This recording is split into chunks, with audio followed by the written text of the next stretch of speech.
Hello, everyone, and welcome once again to Saga of Oldheim. This is part 31. I am Kilveyshaman.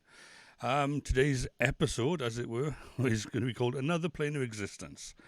The main reason for this is where I am at the moment on the plains. There are only two camps, and I need to get totems. So ideally, I need to find another plane where I can get more totems so that I can then have a go at the boss, as it were. So with that in mind, what we need to do is basically procure a boat and sail to a nearby plain biome, one that is suitable. And also, I wouldn't mind finding another decent swamp location to raid a few more crypts. So one location that would be suitable for both would be ideal. Okay, so let's just jump into the game.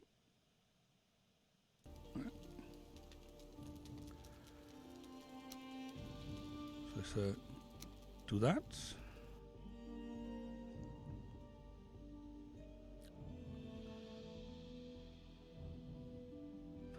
So those who have been following me, this is episode 31 now. The first 10 episodes are on YouTube only. The remaining ones from 11 onwards have been on Twitch and then later put onto YouTube in their entirety. So if you are interested in following, by all means, you can start on YouTube and find them all there. Or you can watch them live on Twitch. I do keep a small backlog there as well, whatever Twitch allows me to have. So you can watch a few of them there as well. Okay, that was me testing out my stools, my benches, right? Okay, let's get off that. I was making a couple of improvements here and there to the base. One thing I didn't realise was I didn't have a chimney stack wasn't full. Oh no, that's the other base. Yeah, this is my redesigned home base now, so I'll give a quick tour of it. Okay, basically I try to bring it up to scratch to what I had with the other bases, right? Let's get some. Yeah, okay, we need to. Before we start wandering, let's get some food going on. Oh my goodness. I moved everything around now. It's like I don't know where anything is either. Right, okay. Cooked foods. Here we go. Let's get ourselves a bit of a stash going on. Okay, and some of them. We'll probably end up needing more. And some sausages. Right, that's okay for later. And we probably need some things for more like for now. Right, we don't need too much health right now. Do a few of those. And all the way up there, some honey. Some honey mummy.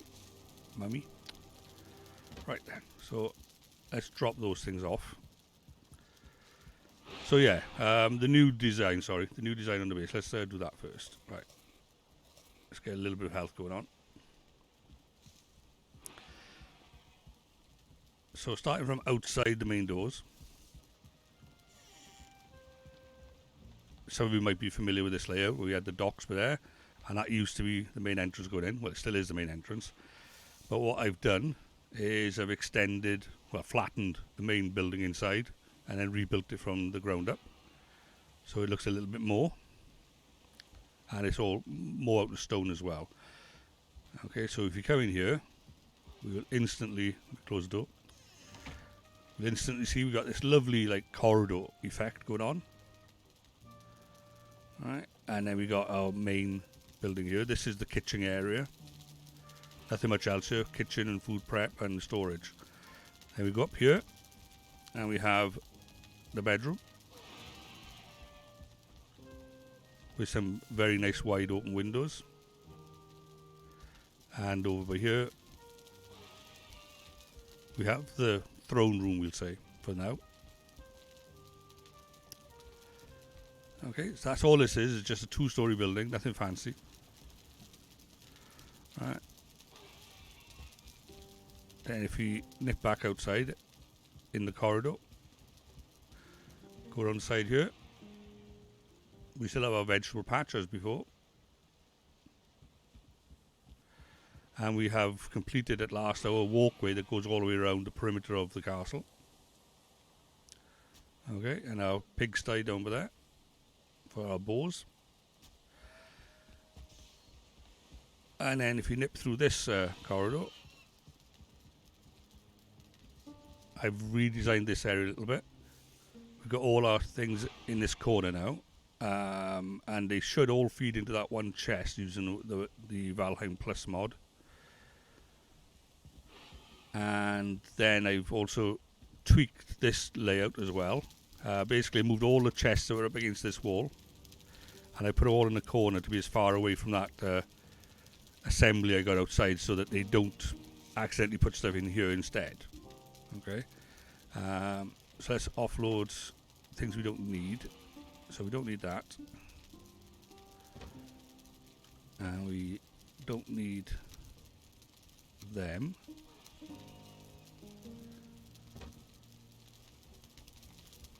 And we can put that piece of scrap metal or whatever, black metal, into here. And it will actually instantly go into there, and it'll pull out coal that it needs, and then when it's finished, it will put it back in here. Alright, so that's the beauty of that. And there we go. So that's the redesign I've done on this space. I should ideally grab those crops, but we won't bother yet. And here's our pigsty. See if we've got any piglets here yet. Doesn't look like. Just 2 in each. What we really need is more piglets. There we are. Right, so off we shall go for now.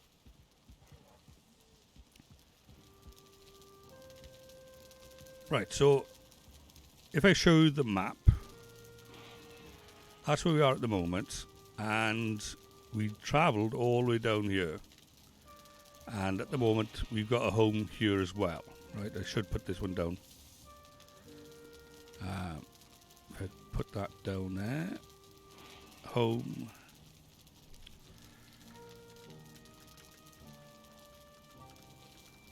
Right, okay. Now, I know the existence of another plains biome over by here, right? If I show you on this page, just bear with me, if it'll let me now. Right. Yeah, you can see that. There, brilliant, okay.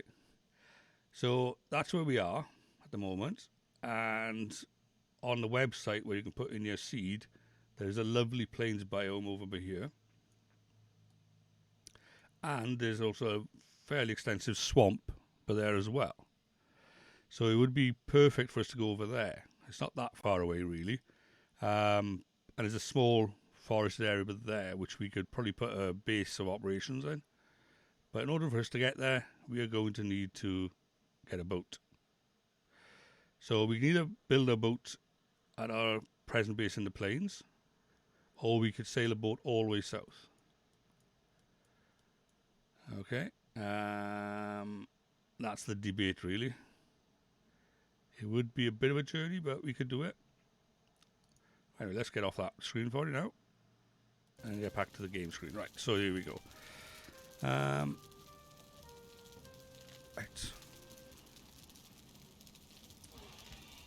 So that's the question. Shall we take our boat and sail all the way around? We are going to need to make a portless. We are going to need to get some circling cores, so I need to find out where I last put them. Right, so I think I might have put them in the mountain biome, I don't know. Let's have a look. Right, we don't want that one. We're going to be hopping for a little bit now. So Mountain Summit 1, let's just check that one.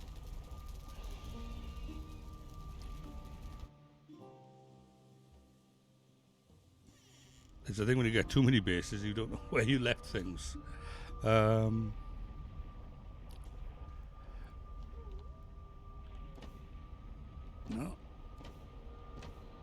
All those ones are empty. Okay, so it's not here, so it must be my other base then, right, okay. Let's just check to see if we got any more puppies.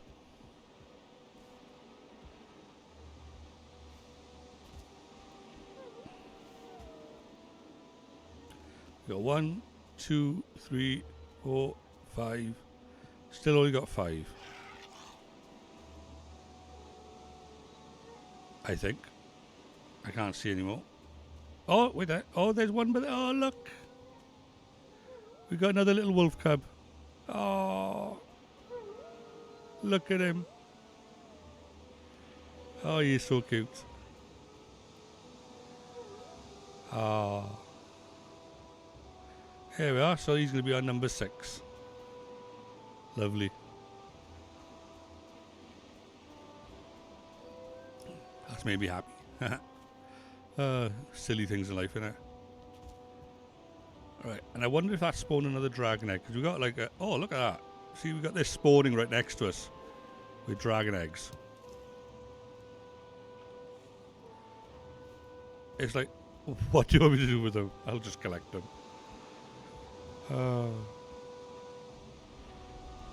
Right, and so let's go to the plains then. And we'll see if we let our circling cores there. Otherwise, we might have to do a run to get some more circling cores. Because it will be imperative that we get them for a portal. Right then, so where did I leave everything in here? I need to sort out the light in here, don't I? Crikey. Very dark in here. Okay. Right, we got 3. I think we only need 2. At the moment, I've only got the 1 totem, as I mentioned.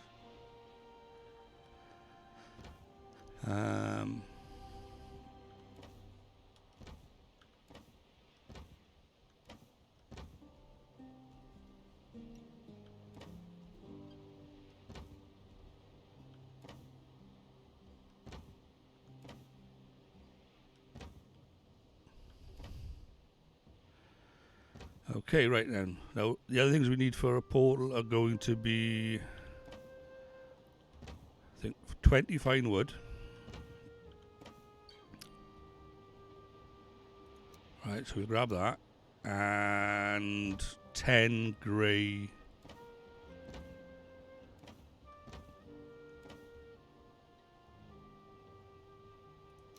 Yeah, there we go. Right, and let's drop that dragon egg off. I'll probably forget where I put it now. So that's what we're going to need. We probably need wood when we get there as well, ideally, but we could probably harvest that from the ground itself. So there we go. So let's jump back home.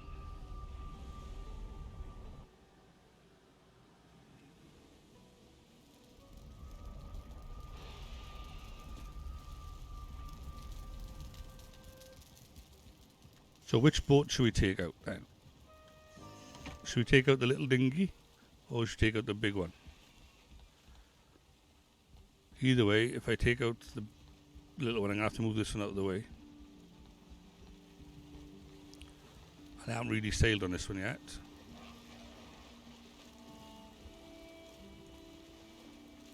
What's he doing?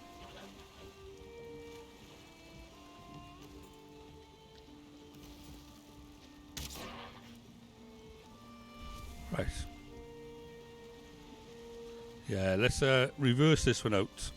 We'll take the little one. Mainly because it'd probably be easier for me to control it.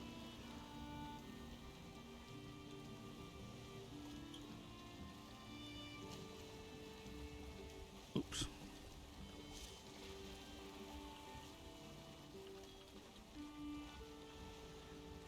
Right. Wrong way again.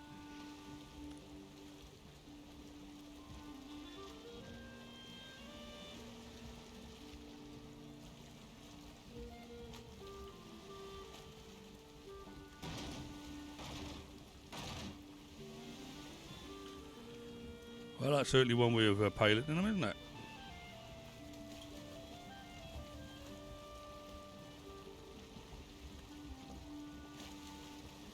Right then, let's see if we can get this one going.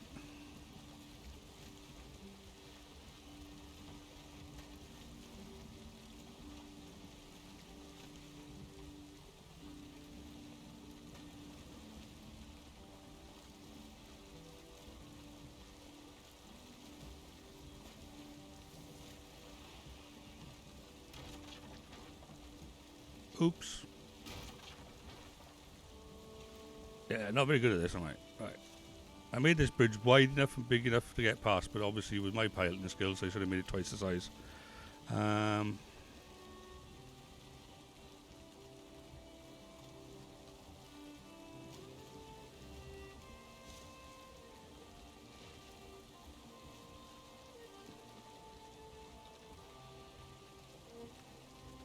Oh my goodness, man.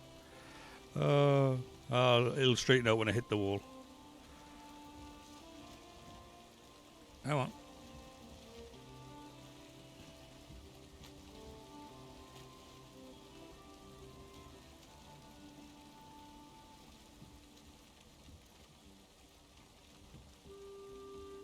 Here we go then, right.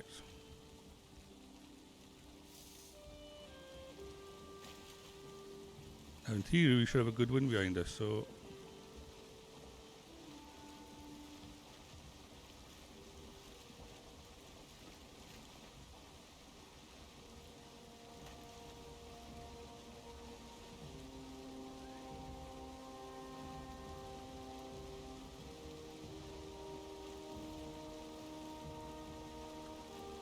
So off we go on a bold adventure. Right, I tend to pan out when I'm on the boat because I can't see anything otherwise.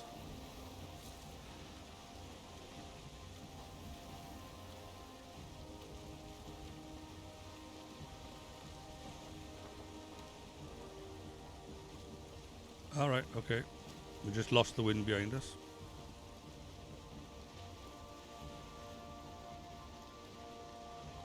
So we will be making do with me ruddering like mad.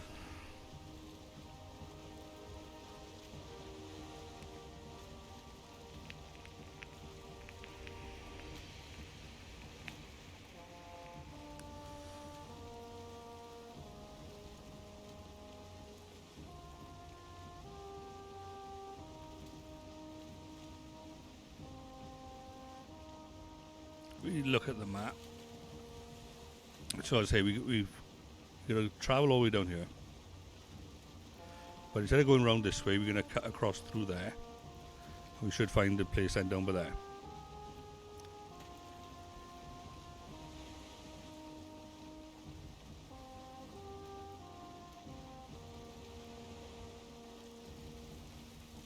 I wonder if we find any more turtles.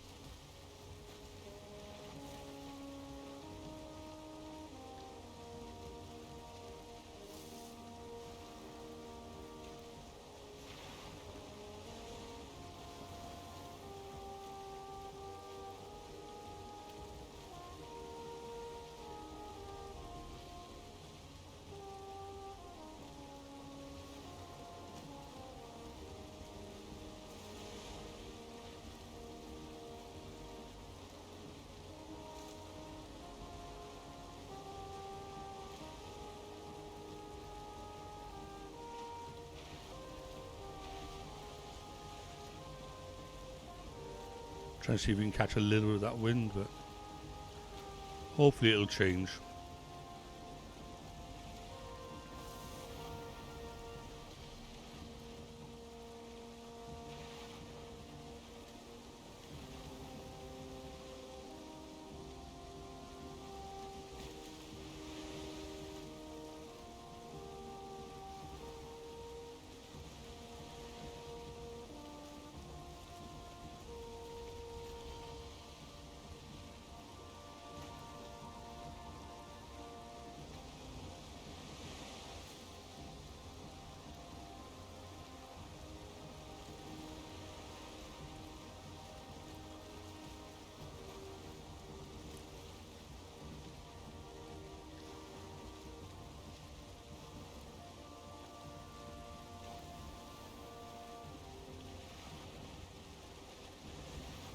That's a big wave.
Yes, I spent this morning and last night, quite late last night really,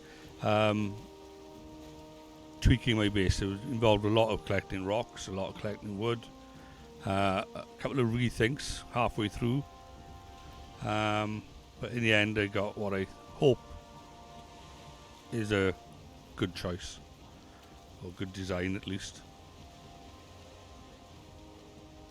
But yeah, the problem I always get is when you want to move the chests, you got to empty them, move the stuff to another chest somewhere, even if it's a temporary one, then destroy that chest.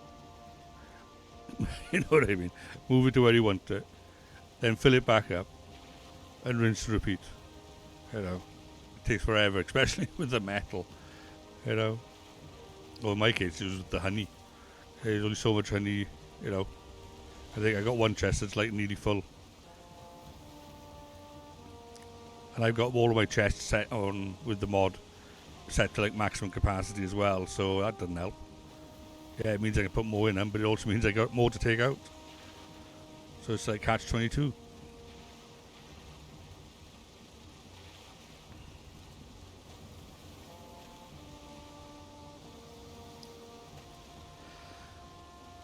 Okay, we are swerving slightly into the land, so let's make up for that.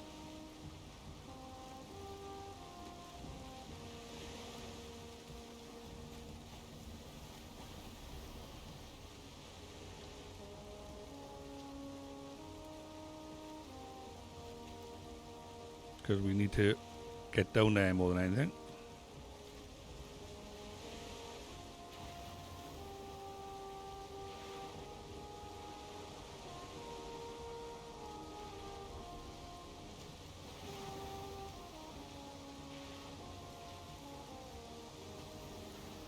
Alright, now we're getting buffeted that way.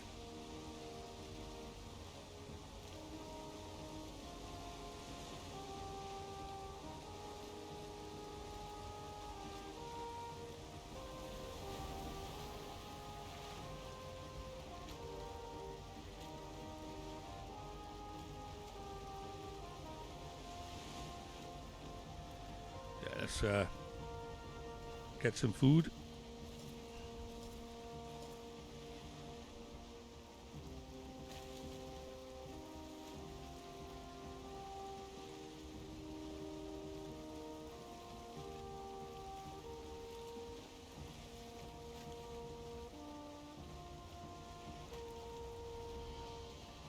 See, now we're getting buffeted the other way now.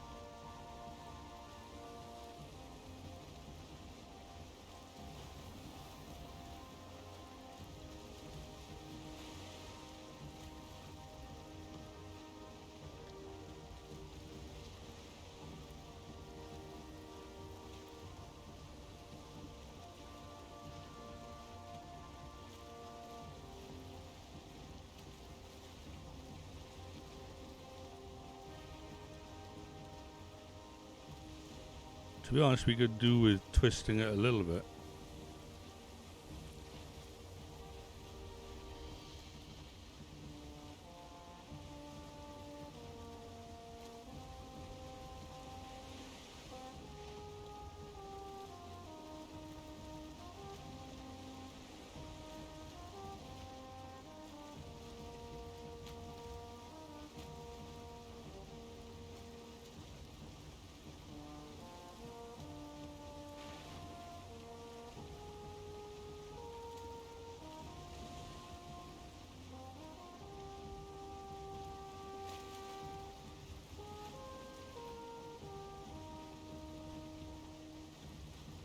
You think if you could see it, you should have it on the map, isn't it?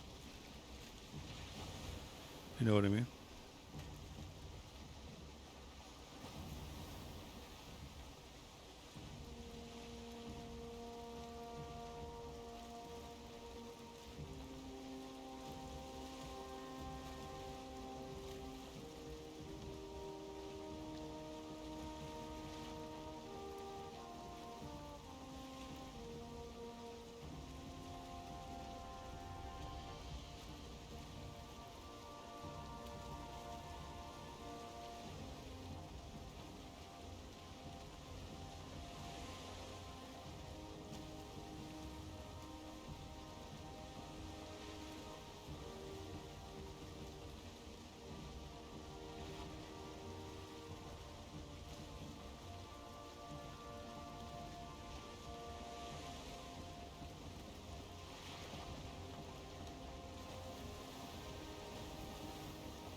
I wonder what the fish would be like out there. I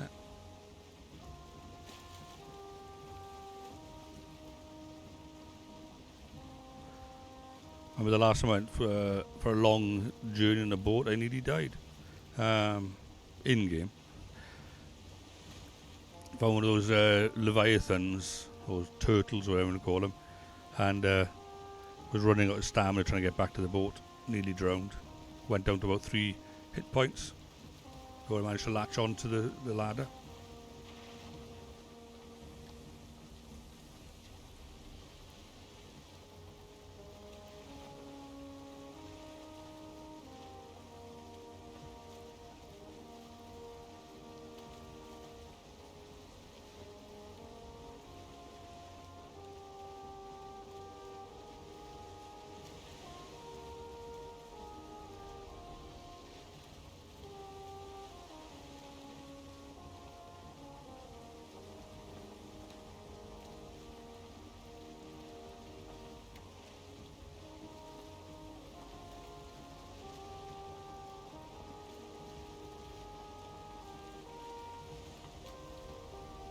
We're not doing too bad, all things considered. We're about halfway according to that. And we got a bit more of a wind behind us now as well. So that certainly helps.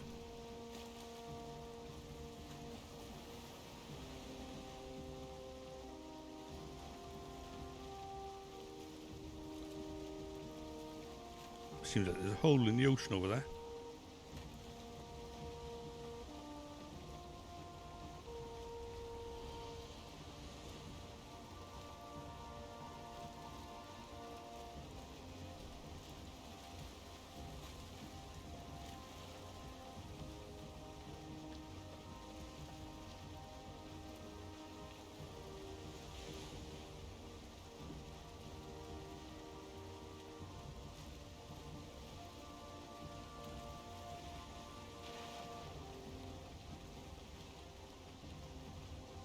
Right, so we're going to be looking to cut through that gap.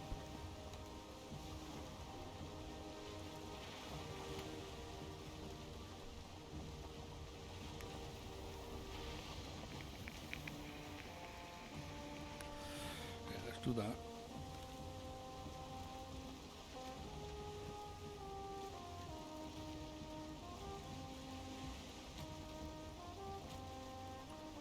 Is this boat turning again? That's okay. It's turning in the direction we wanted in anyway.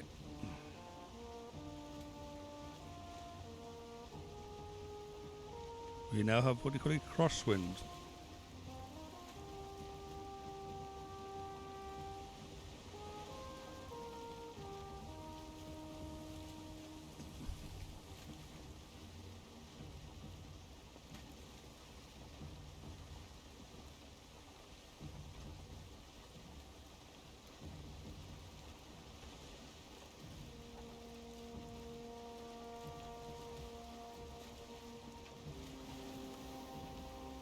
Okay, we can do a twisting it a little bit.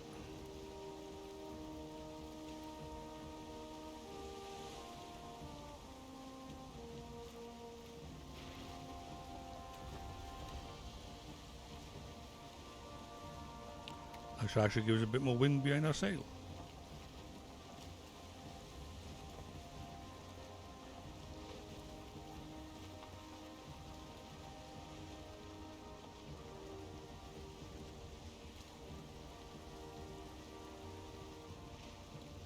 Is that taking us? Okay, well we can use that for a little bit longer, but we're going to have to turn soon.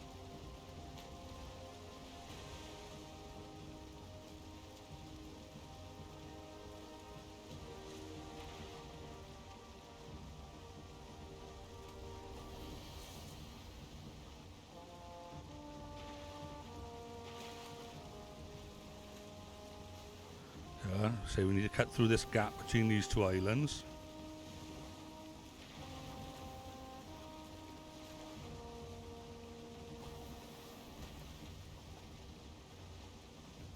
And once we're through that gap, we basically sail this way.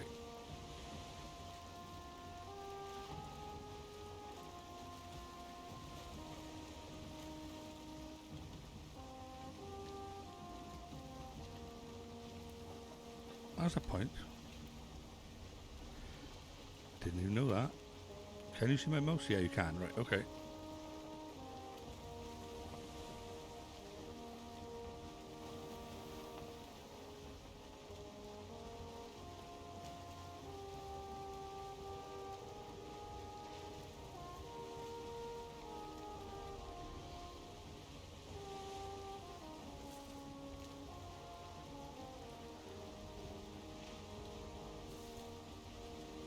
If it wasn't for the serpents wandering around in the sea as well, it's relatively peaceful being out on a boat.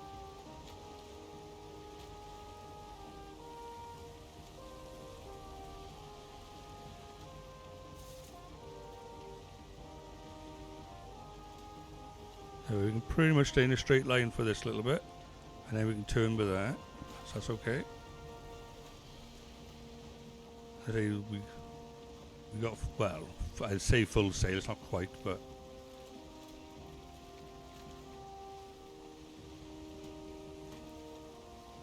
I do keep thinking about to use the there's a mod out which allows you to build your own boat. It's really good in one sense. The only issue I have with it is it doesn't seem to sit right in the water. It like hovers above the water by a couple of feet. I don't quite know how that is, but I sure hope the author of that mod can work that out, and then it'll feel a bit more realistic in that it'll sit in the water the same way a raft does. Other than that, it's a brilliant idea.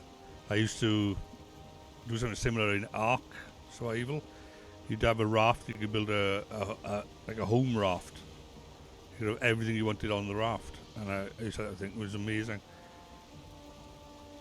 Not so good when you lost the boat, but still, up to that point, it was amazing.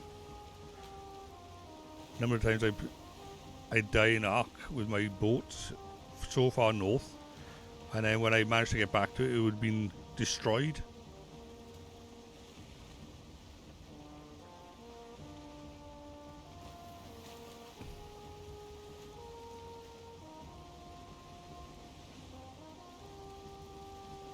Oh, look at that. It's almost like the wind's almost just behind us. A little bit better, definitely. Right, we want to skip the edge of the swamps for that.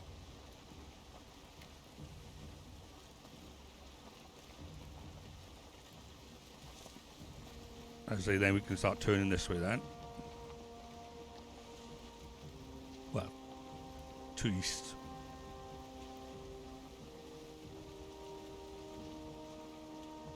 How was I getting oh no, that's my, I was thinking, why am I rested? No, it's what I had when I was at my base. Silly me.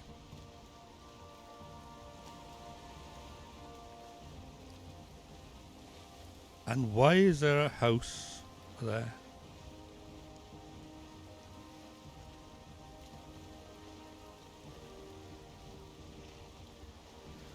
Well, that is as random can be.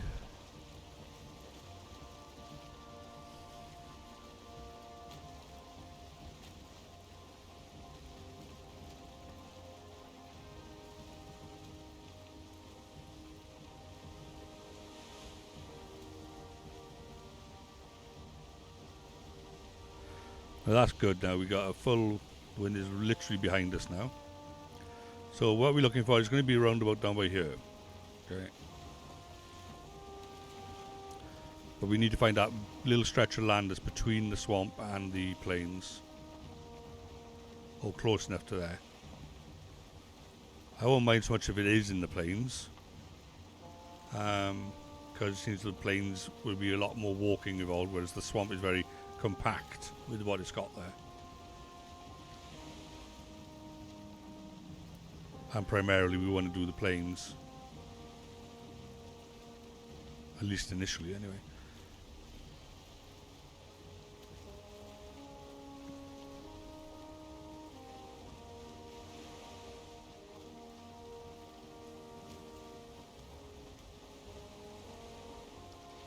Okay, so I suspect it might be what we can see ahead of us. That misty sort of mountain in the distance.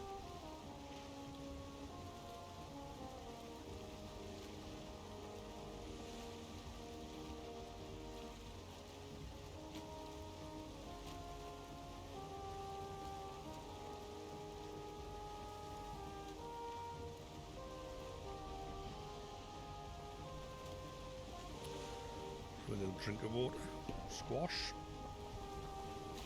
before I lose my voice.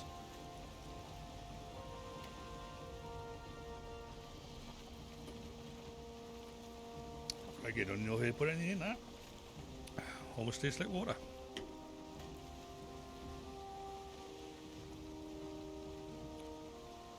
So we've got a tiny bit of swamp at the top end of there, and then it looks like I'd say black forest because the pine trees were there. But that's not the one we want. We want to go further south.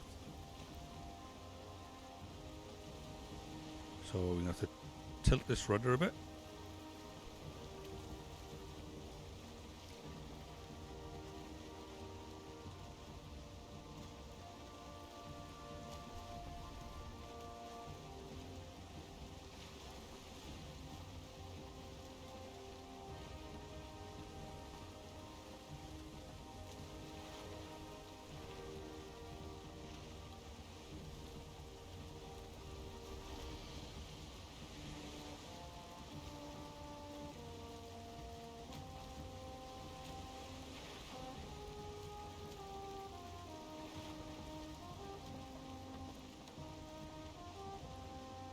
Let's head inland slightly.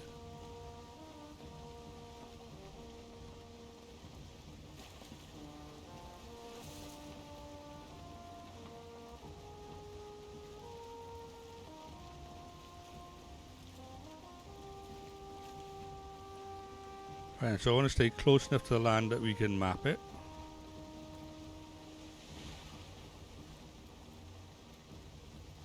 At least a fair chunk of it anyway.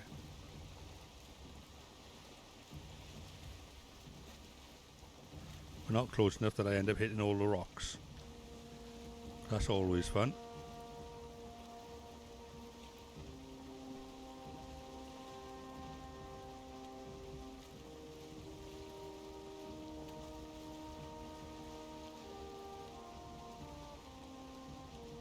Well, that looks interesting, doesn't it?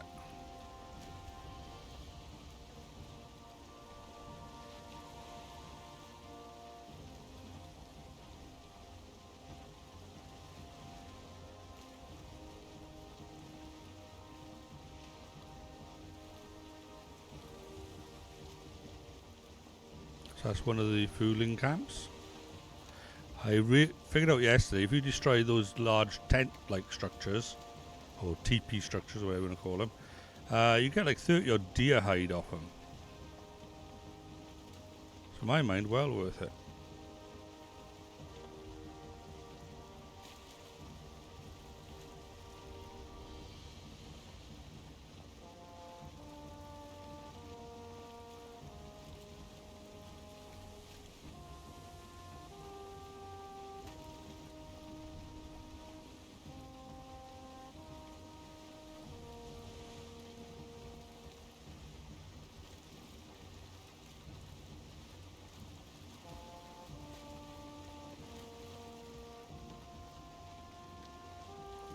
Yeah, these plains are quite large.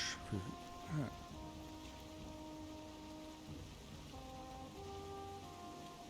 Okay, there's some swamp there, and I think that's the black forest I was on about.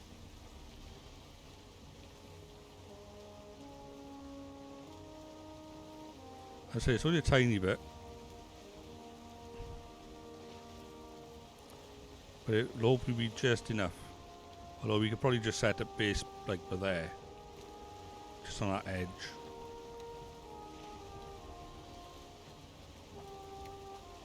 So let's slow the oars a bit.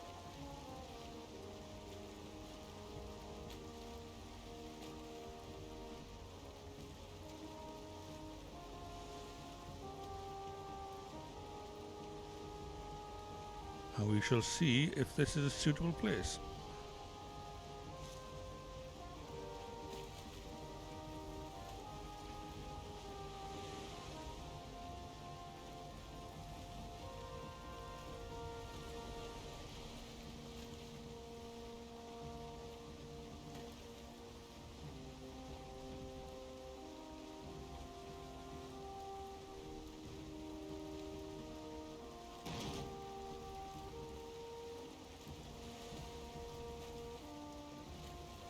Well, offhand, I would say this is almost like a natural inlet by here. And this would be perfect.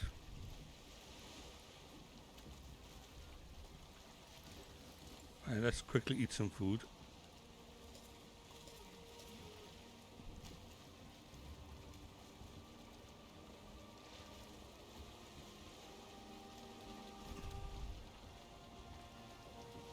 And let's stand up.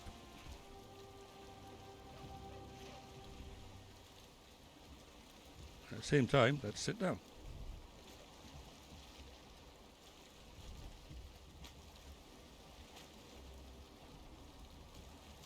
So if we clear this bit of land by here, we can set up a quick camp for that. And then we can go exploring.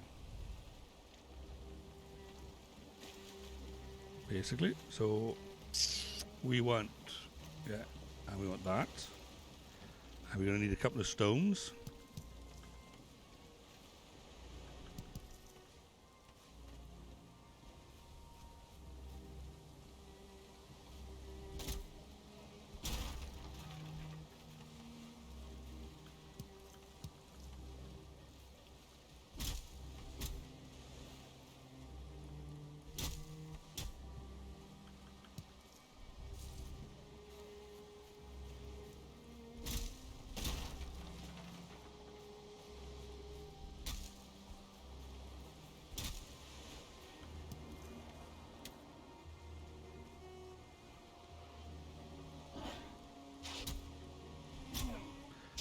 Deal with them.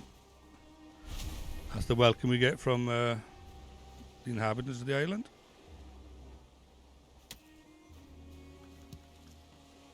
Mate, I'm too busy picking stones. But thanks for your contribution.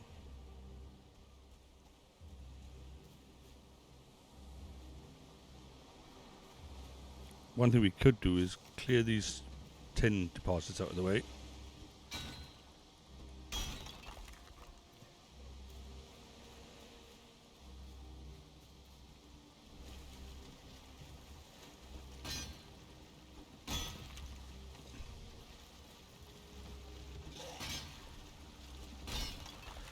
Okay, right. We're not going to be that prepared for them. They will probably hurt us a boot. And I really do not want to be sailing back.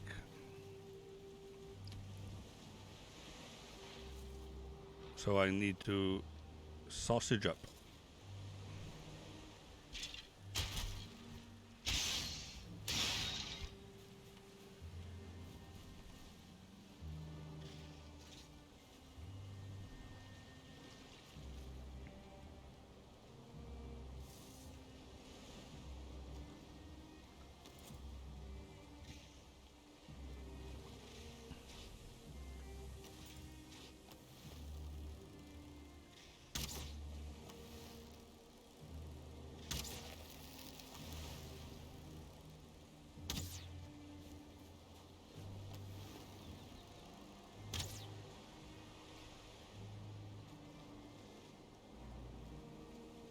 Right, so let's try and level some of this land then.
I think we can live with that.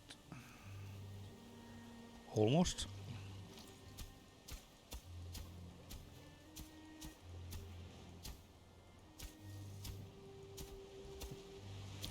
We don't quite want it to be a home from home, but we do want it livable.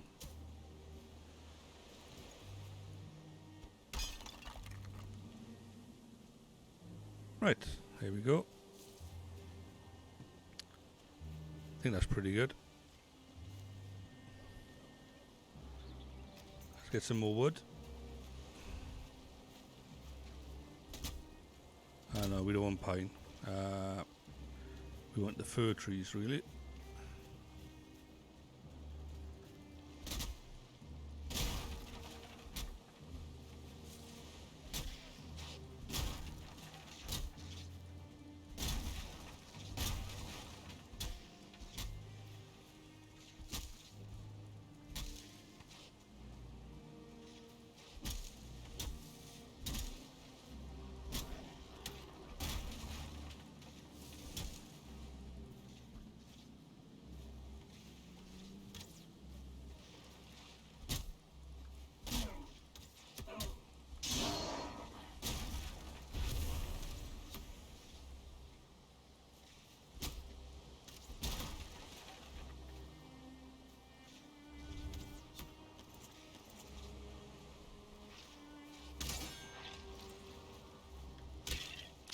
Oh, no, I don't want that.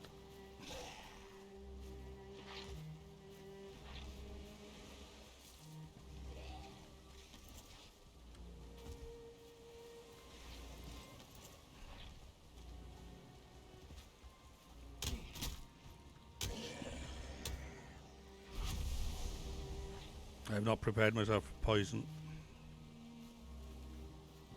I'm going to need some honey.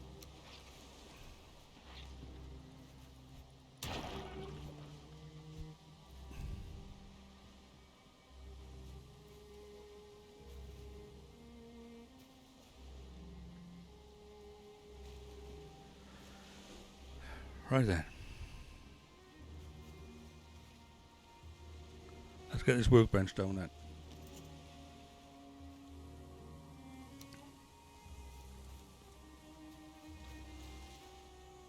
You Even if it is only temporary.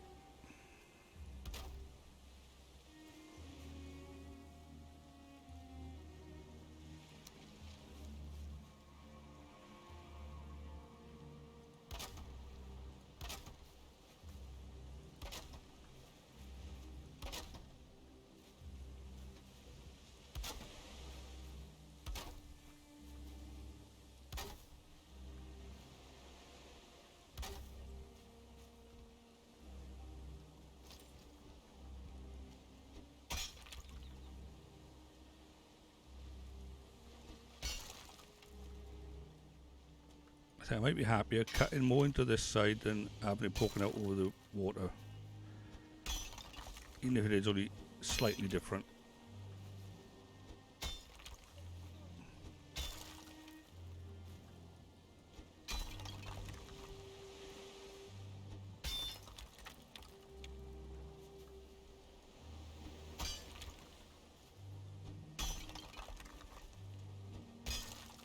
Damn it. Try to keep this as a straight line, don't I? And fate decides otherwise.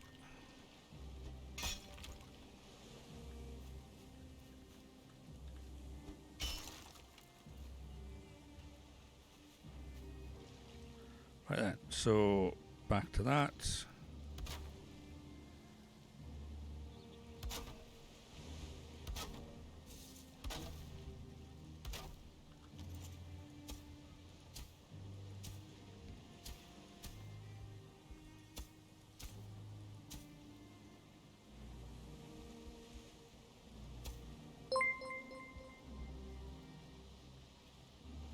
Oh, hello, Reel.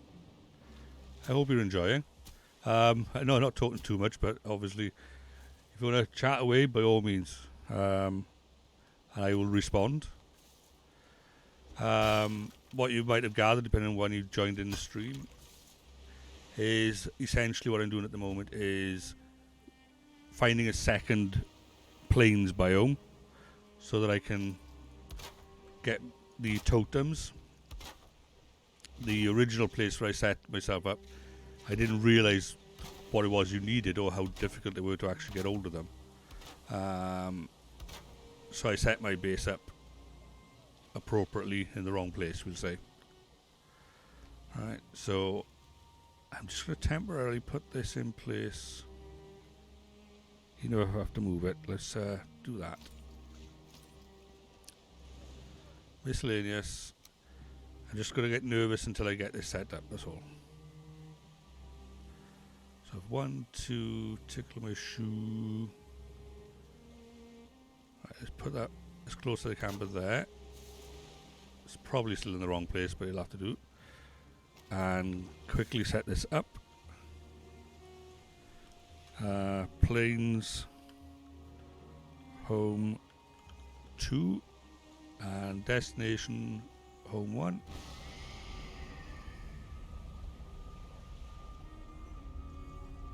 Alright, there we are. Yeah, I fill up the silences, or try to. Something I learnt from working in the call centre. Fill up the silences. Right, now, the advantage of us quickly setting that up is if I were to die now, I won't have to like sail all the way back down here. I could just jump through the portal and go, haha, surprise. But we need to get some more of this wood now so we can build up the rest of our base. This 5x5, when I finish it, is almost become my standard forward camp design. You could almost say, I don't want the big trees, I want the fir tree. Hit that one, thank you.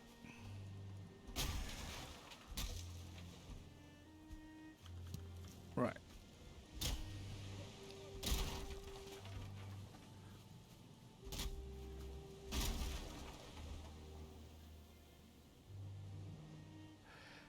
Yeah, the reason why I put it on to follow is because I did do a live stream, I think early this week, I think it was, and I had one of those like spam things going on, like a spam bot, you know, advertising, go to this website for the such and such. And I thought, I don't want that on my chat. And my son suggested, well, if you put it on follower only chat, then granted it means people have to follow in order to chat, which is a bit awkward, appreciate, but it does obviously then stop that unnecessary solicitation, you know, or rude interruptions, or whichever way you want to call it, you know. I don't like it, but unfortunately it's one of those facts of life that we have to deal with. It's the same in every game. Yeah, it was probably a spam bot, but nonetheless, you know, it's one you don't want. And that's it, they just get a computer to invade your conversations, and they just sit back and hope that they reap some sort of benefit.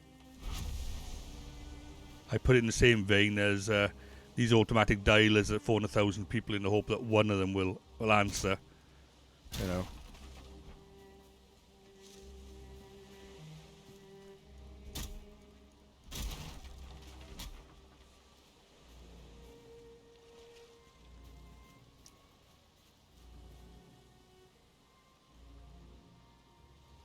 Have I?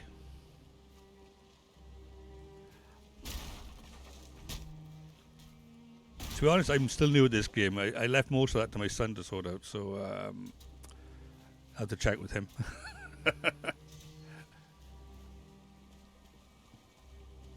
But one of them snuck into my chat conversation, as it were, and I obviously didn't want it there.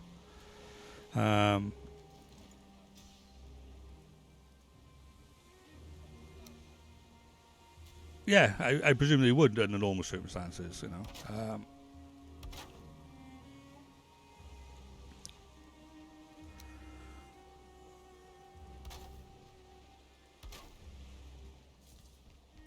I am still new at this whole streaming malarkey. I started on YouTube with this particular series, did about 10 episodes of it, and then I decided, shall I jump over to Twitch? So from episode 11 to 31 I've been doing on Twitch.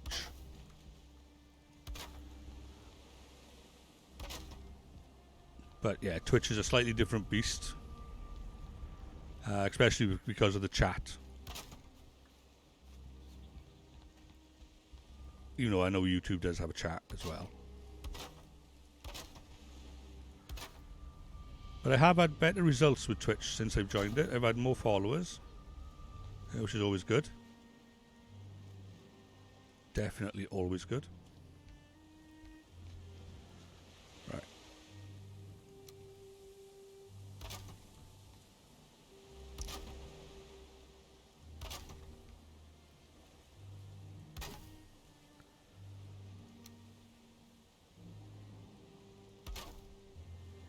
This is where I always put my chimney,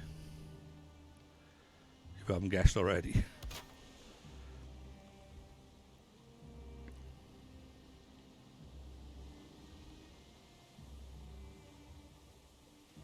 I gotta admit though, I also do love the communities on Twitch. The fact that you can deliberately find somebody with with less followers.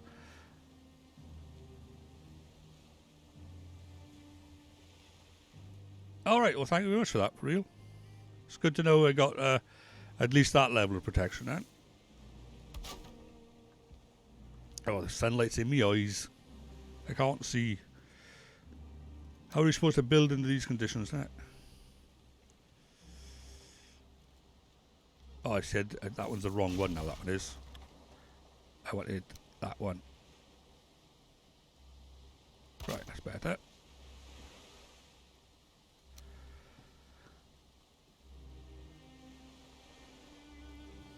Come on.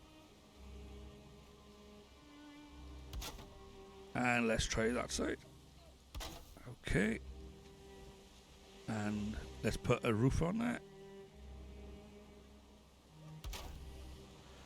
And a little front panel. That's my basic chimney done. Okay, so now we can slap a fire in there. So we got some warmth. And have we got enough to put a bed down there? Yeah, we could put a bed down there if we wanted to.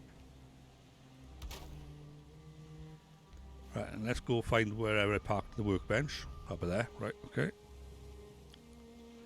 And we can delete that and move it indoors.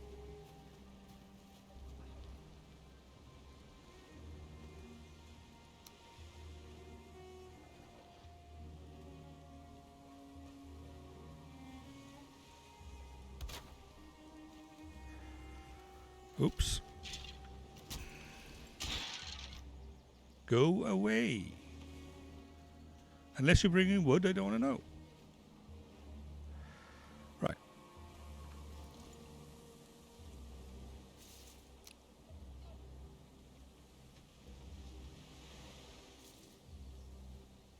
Let me think. Right, okay. So that needs to go over there. Okay, we run out of wood now. So, to be honest with you, what we can do now, we got the portal set up. Instead of farming for more wood here, we can nip back home now and just get the wood from there. Right, so let's just do that. Right, we'll set this one for home. And you can have a look at my base then.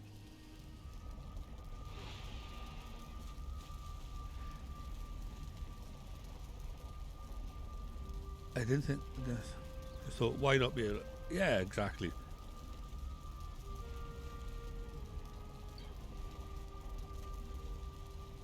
Right, yeah. Just have I tried Rust a long time ago. Didn't quite get the hang of it, but I was jumping into it, not realizing how bad a lot of these survival games are with the PvP. Not saying that Rust is bad, if you know, but I prefer not to do PvP. That's all. My son doesn't mind it, but I'm not interested in it. So I did try Rust briefly, and then I tried.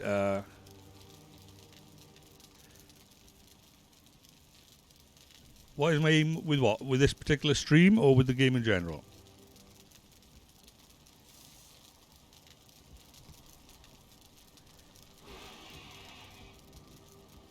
In the game overall, it's a survival game.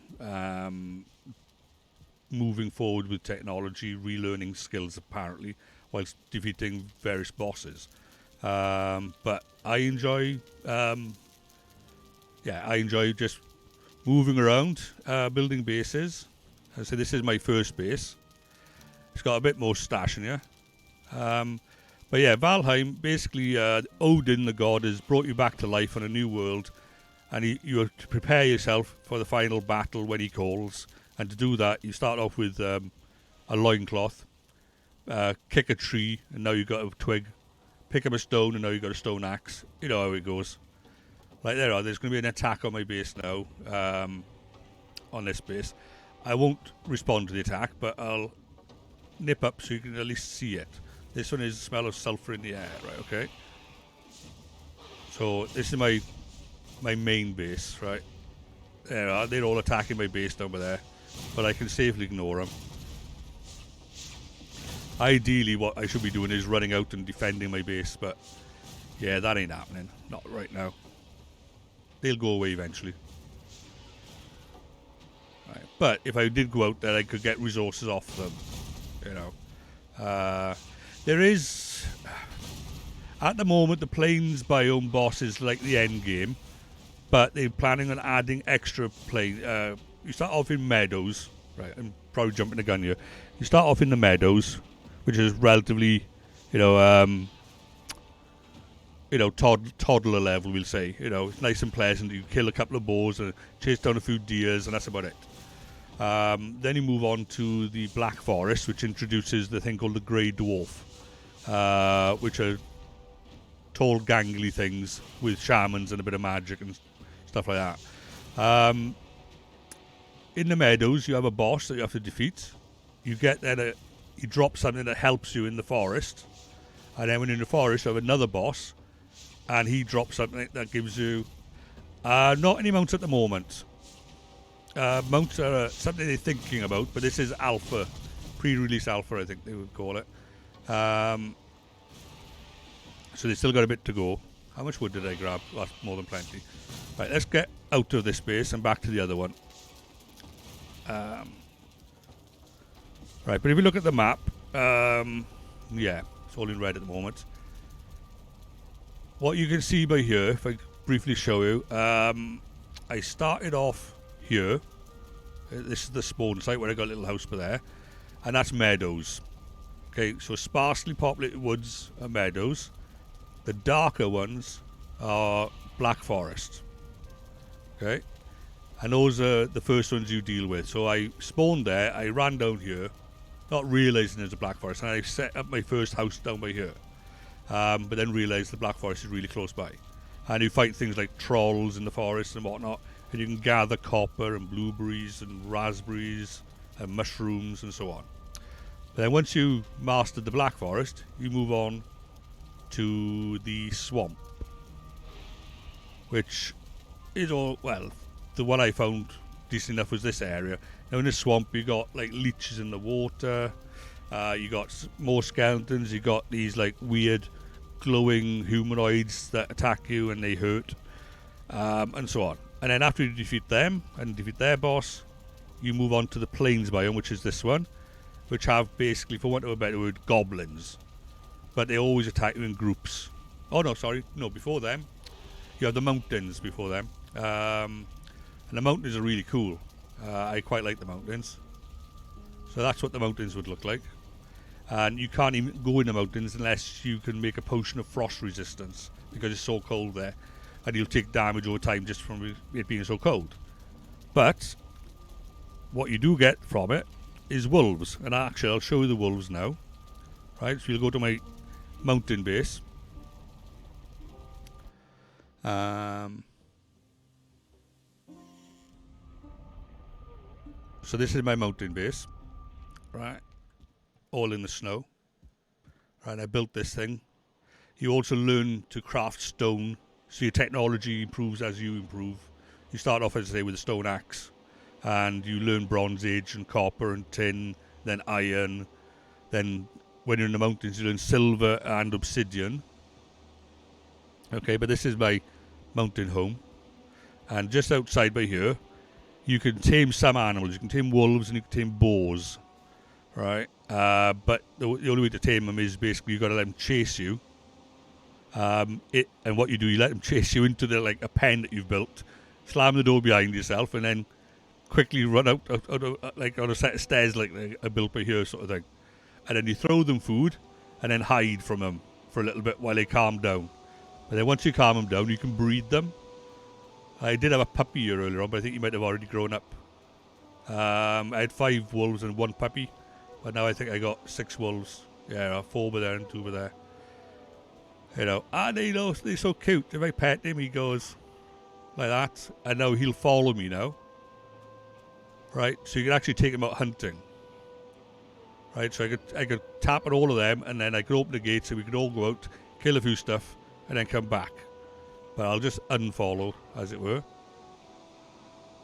And I made these little ramps for him to run up and down on and stuff, so they didn't get bored in you. Right, but this is, as I say, this is my mountain home. But in the mountains, as you can see with the snow and whatnot, it's dangerous. You got little drakes flying around. You got stone elementals stomping around, and they are hard as nails. Right, that's the whole point. Then after you eventually win in the mountains and go up against this dragon called Morda, then you go to the plains, which is where I have been recently. Right. Yeah, so let's set this one to our new plains home. Plains home 2. And we'll go through that. So yeah, there's a lot to it, but at the end of the day, this game, I think I paid 15 quid for it. And it's kept me occupied for the last 3 weeks. You know, it's a bargain. You know, I think it was like, I say 15 quid on Steam or whatever it was. I cannot complain. Right, so now that we're back here, we can finish off tarting this place up. Alright, so we wanted that but there. Right. And the crafting system like for this is really good. As you can see, the things you could possibly make once you've learnt them. You know, there are some really impressive designs on the house builds. So if you're into the building side of things, you know, they're fabulous. I also play Fallout 76. I don't know if you've ever heard of that one. All the Fallout games had an element of camp building in it, and Fallout 76 has the same. And I like it because of that. once again, it's a game that does have PvP in it, but I tend to not bother with that. But I can spend hours building a camp somewhere, you know.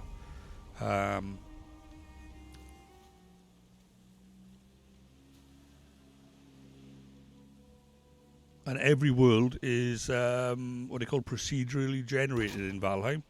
You literally click a random button, and that world is uniquely yours. But you can then share the seed with your friends, so they can experience the same world, or you can run it as a server from your computer, and they can join you in your world.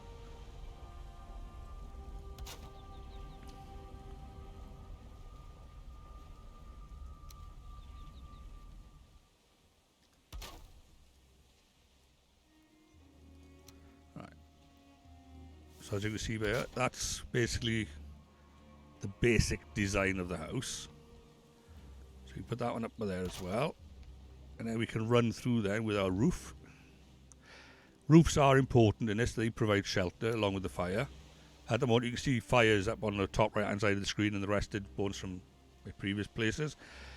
But as soon as I start putting the roof up, you'll see the sheltered will come up as well, and that's the only time when you start becoming rested. Alright, so if I were to stand under here, let's see if it kicks in yet. Not enough, is it? Right, okay. Oh, there you are. It popped up there, see? So now I'm actually resting because I'm under a shelter and I have a fire next to me. Right? The other thing with this game is your stamina management. When you fight, you lose stamina. You also lose health, but you can only like attack so many times and your stamina runs down. So you're going to like judge your attacks, judge your blocking, and so on. So it is strategic, the combat, but it makes it more fun. You curse it sometimes when your stamina's really low after you've been mining or something, and a skeleton surprise attacks you from behind.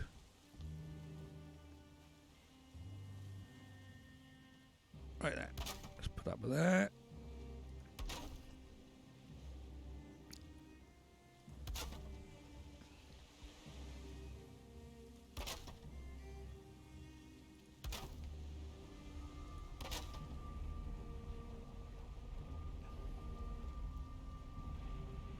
There's always a finicky one, isn't it? There's always one that says, no, I ain't going down, mate.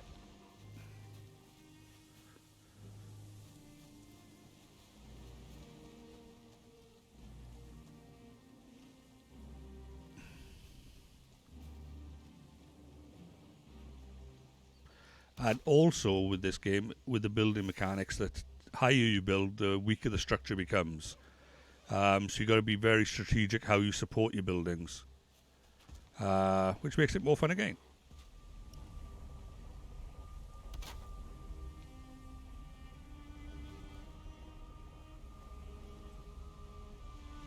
He can't get me because I'm on top of my roof. Brill.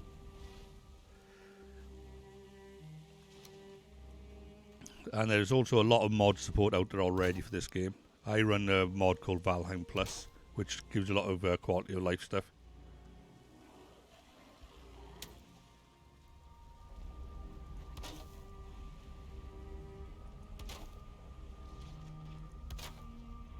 Oh, this map! Oh, it's huge. If I pan out on the map, that's the map. Okay, so you can see how little I've touched, in all honesty, right? Because at the moment we are down in this little place here. We just put there, you know. So yeah. It's just mad. And you can take a character with you to other... Oh, get out from there. You can take... Like this character now, he's not unique to this world. I could take him to your world. Or I could create another seed and take him there. And you take what he carries with him. Yeah, I've barely explored it, really. Basically, the way I've looked at it is I found what I've needed to progress the game, but ultimately, yeah, I was watching somebody earlier on another stream, and someone was commenting saying, my mission in this game is to explore the whole map. And it's like, well, good luck with that, mate, because it ain't going to happen, you know. There we go. So that's the very basics of a house build. This is, as I say, my like sort of like forward camp sort of situation. Bed, portal, that being the more important one in my mind. Workbench, so you can at least repair a couple of things. But you can make it cozier. If you look at that right hand corner, I got comfort 4. Right now, if I added a deerskin rug, that would go up by 1. If I added a wolf pelt rug, it would go up by another 1. If I put a table in the corner, another 1, a chair, and so on. So the more things I add to the luxury of my life in this camp, my comfort level goes up.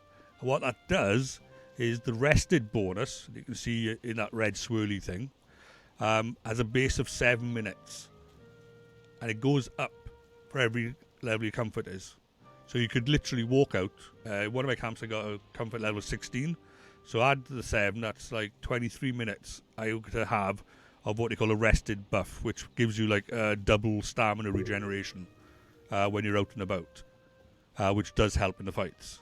So managing your rested buffs is also critical to this game. Managing your food, managing your stamina, managing your rested. And I think the other thing that's critical is learning how to block. Oh my goodness, blocking and parrying. Basically, a block is, if I can illustrate by here, if I get my weapon out. So that's just blocking, right? Just get your shield out sort of thing, right? But if you time that to when the other guy's about to attack you, you get like a Captain America shield effect going boing, and the other guy gets stunned. And then you get like an attack of opportunity where you can slap him like 2 or 3 times. You know? Which is really good. So walking around like this all the time is not good, but timing it is good. Right, anyway, so that is our basic camp. So the idea is, now that we've got this, we're going to nip home, get some decent food into us, as it were, right, and then come back and go explore, right? So that's set on home 1. Now, there are different foods you can make in this game, starting off with like a mushroom off the ground, not even cooked, doesn't give you that much, and raspberries and blueberries, all the way up to like learning how to make bread and all sorts. So I got a selection of cooked foods here that I made previously. Here's one I made earlier, right, as it were. But what we can do is actually we can offload some of this stuff, and then we can we'll eat some food, and then we'll nip out with a full rested comfort. You see my comfort there is 16 in the top corner. So let's do some stuff by here. So all these are like charcoal burner, furnace, what's this one called? Smelter, I think it is, or something. But with mods, you can do all sorts of crazy things. So I grabbed this tin that I found, put that in there. That will get eaten up by that machine there, and then it'll get spat back out as refined tin. Alright. And then we can make like tinny things out of it. Although I've progressed now to a different age now. So let's put our wood back in here, because it weighs us down. And we don't want all of that wood on us. Let's get the other wood from there and put that down. Did we get any? Oh. Let's dump that. Anything from there? No, but we did get a trophy off a skeleton. You also get all these like trophies that you can hang up on your wall if you really wanted to. Right. Bones. Put them in there. Oh, there, another trophy. Didn't see that one.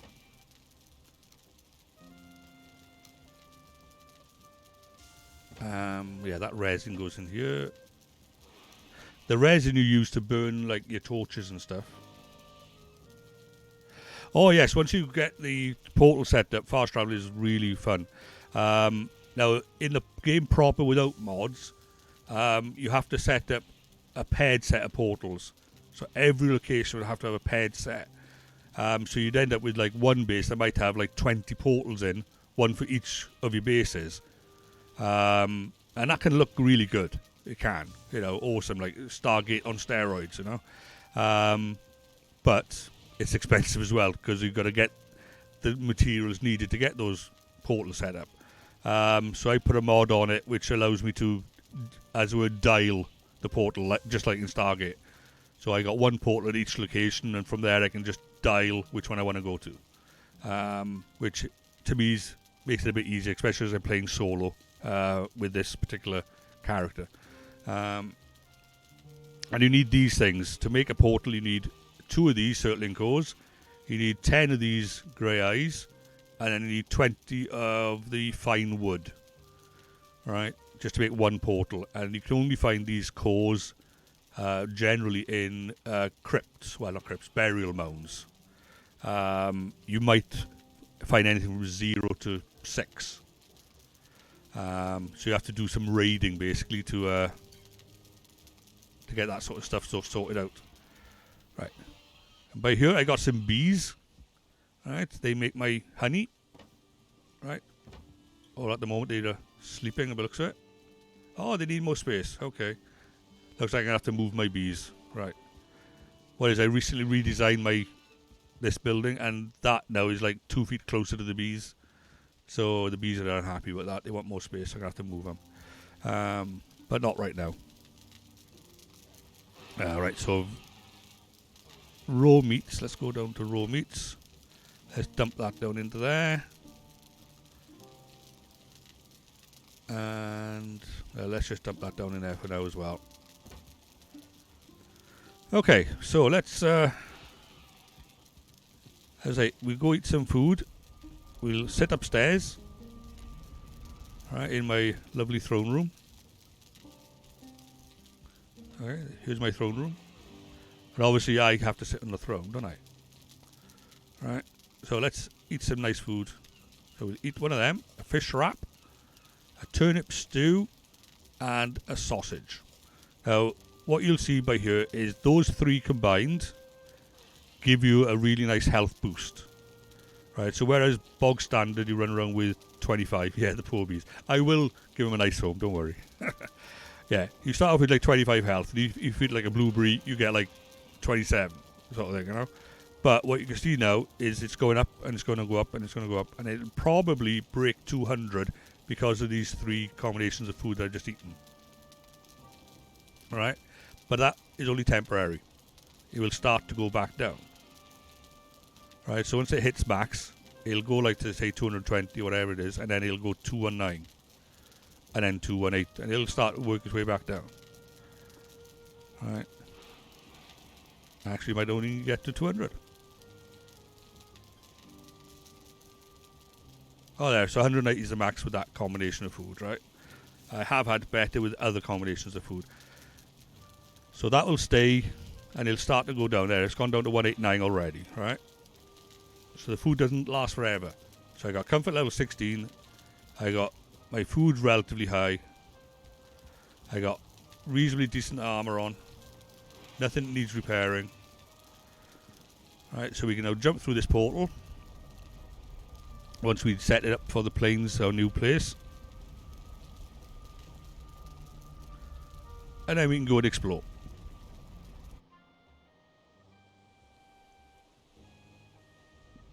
And I will probably die.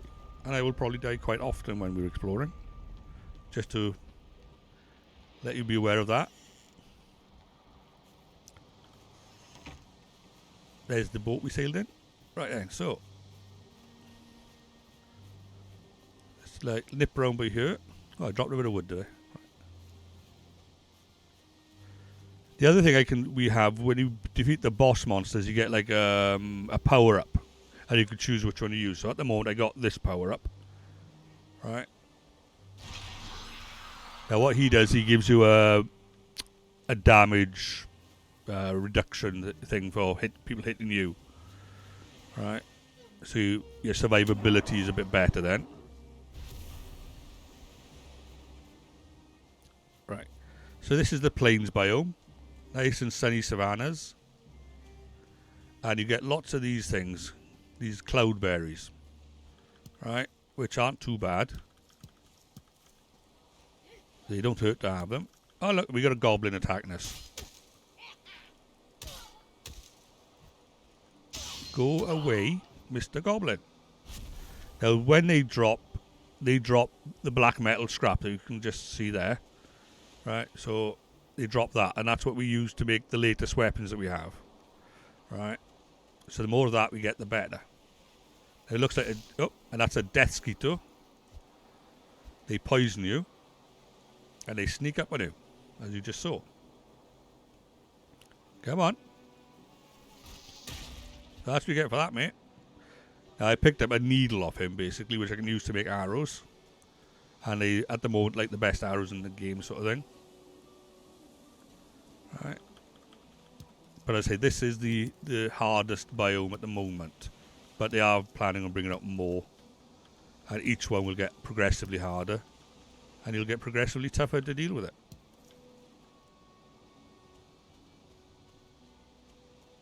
So let's wander. What we're looking for is a village, basically. Now, the problem with the village is you'll probably have about 20 odd of those goblins there. And I say they attack as a group. So you have to, like, learn to kite them. Oh, yeah, you carry on, Real. You carry on.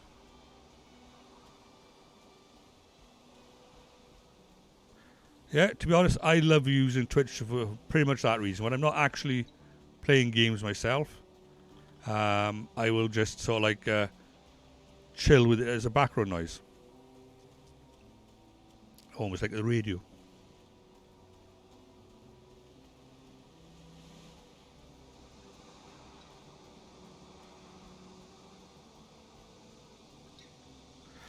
Right, we can move faster if we don't have our weapons out.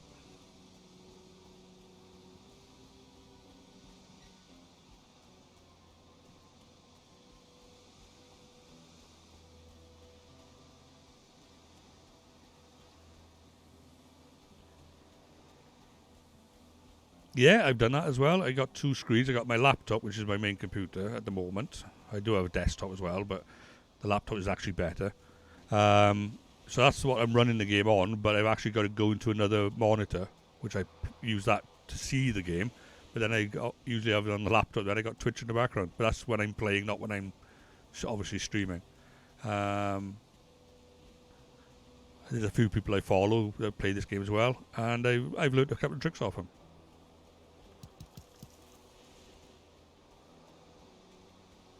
Right, okay, what we got by here, these lovely beasts, right, the locks. Now, I've tamed them elsewhere, but what we can do is we can hunt them for food. Now, the way to do it is to basically, same as everything else, kite one of them. And then learn to run.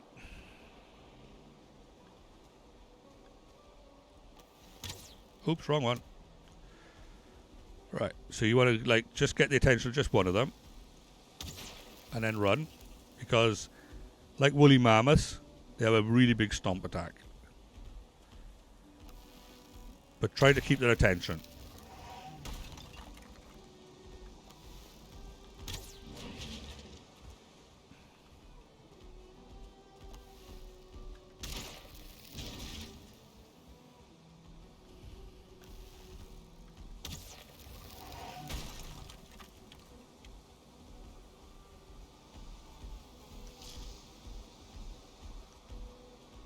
They do tend not to run very fast, though.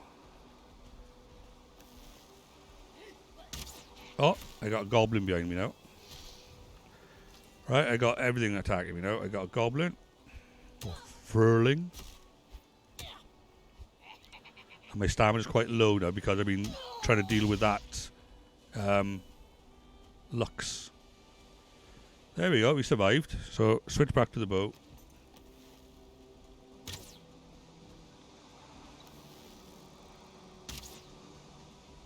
And we got to get his attention back now before he gets back to the herd. Not that it makes a huge difference, he'd still be wounded.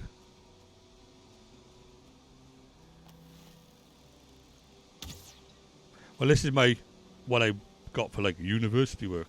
I'm doing open uni, so I decided to buy a decent laptop for that. But it works out. It's decent for this as well.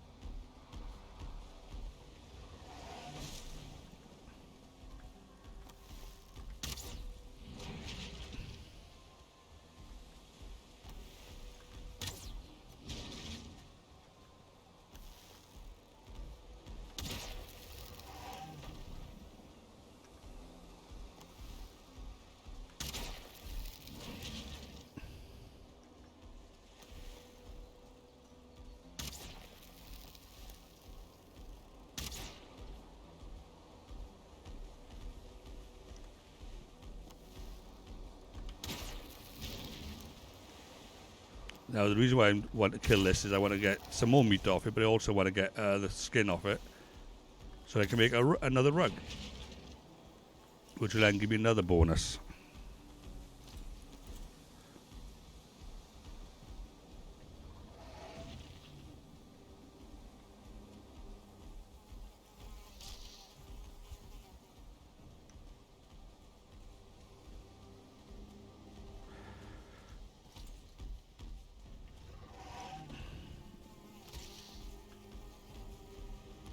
Damn it. Getting low on stamina.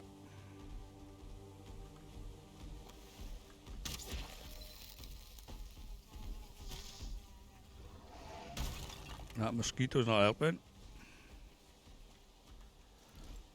Like I need to deal with him first.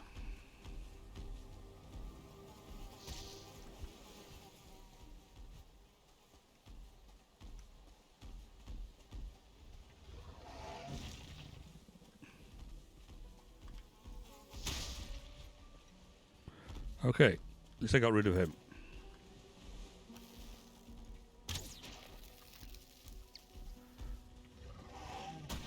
Now we can let my stamina build back up.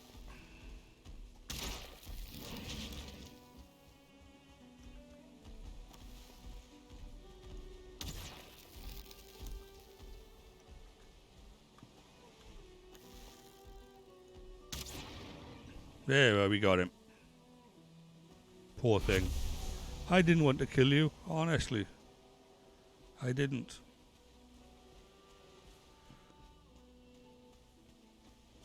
And we got a trophy for that one as well, so that's pretty good.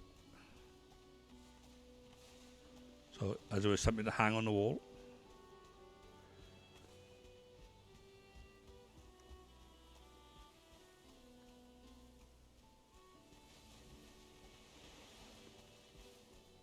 Right then. Do we try another one? We could. Once I remember where we left him, it's got a bit misty. I can't see him. Where did we leave him?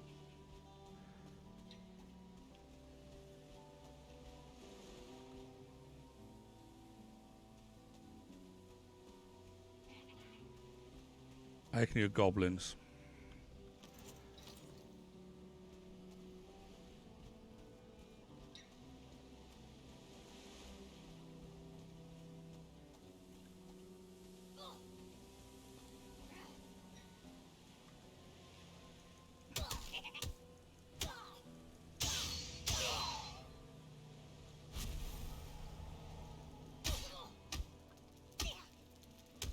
Oh, we have a flaming man here as well, do we? And a spear guy.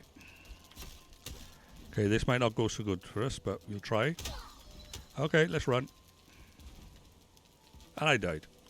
There we go. So now we gotta like do what I call a corpse run, which is basically run back to your stuff naked. But that's not too bad. We can at least get a food buff at our home base before we get there.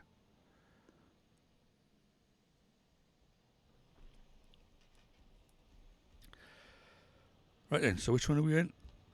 Oh, we're in this one. Right, okay, let's get to the other base. Once I remember where we are.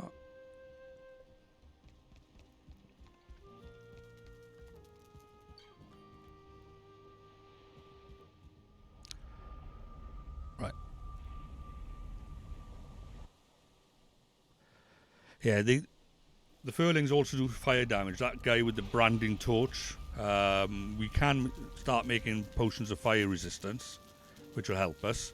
But it's the first time we've ever effectively been fought with fire, you know. That's what it's like introduced then.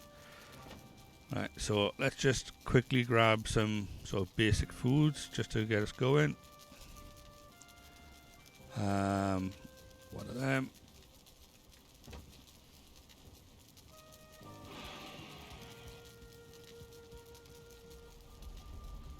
You can already see the health shooting up.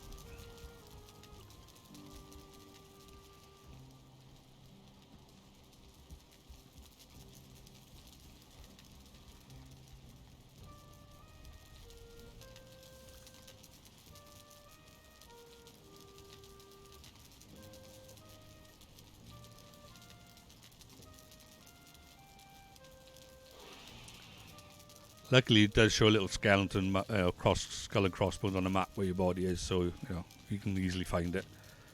But all I'm going to really do is just going to run back, grab our stuff, run back to the camp, possibly, depending on what's there. Okay, we're at max. We could also run back with a full set of equipment if you wanted to, but then you could potentially end up losing 2 sets. So you gotta decide, which route you want to take.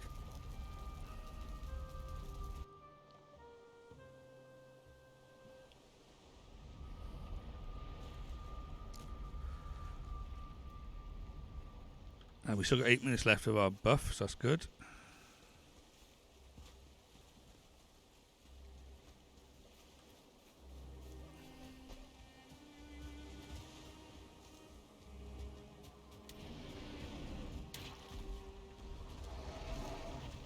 Alright, that's where they ended up, is it?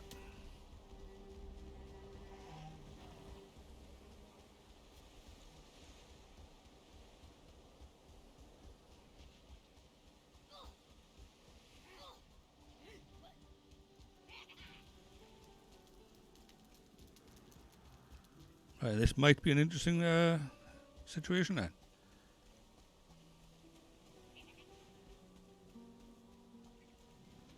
We got 2 mobs that we just ran through to get to our body. Plus whatever's left over here.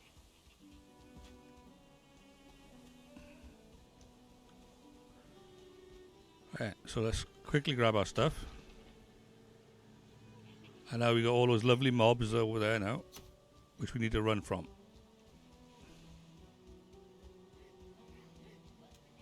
So if we head in this direction for the moment. Right, we can sort of put our stuff on while we're running, but it slows us down a little bit.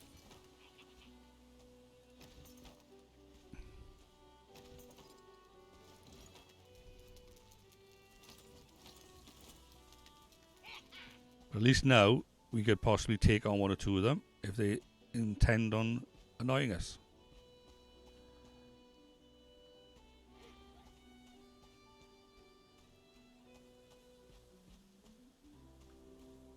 Right.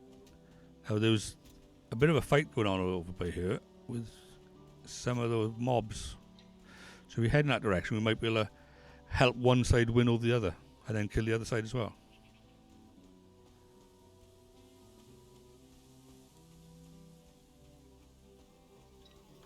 Oh, he is so persistent, that Deskito.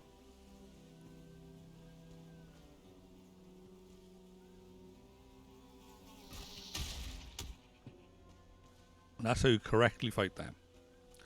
Slam, whack. Okay, there's 3 of them by there. To be honest, I don't think we're going to get all 3 of them.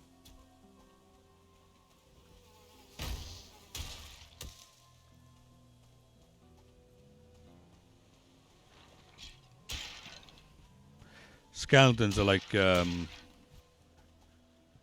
biomes back sort of thing. So they're not that much of a threat. Not to us anymore. Same as where we set up our base. It's in like the level 2 area instead of like the level 5 area. So it's not as much of an issue there.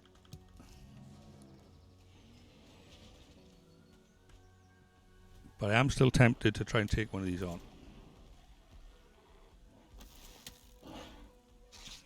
Fine. Let's deal with these guys first. I know other things are getting involved.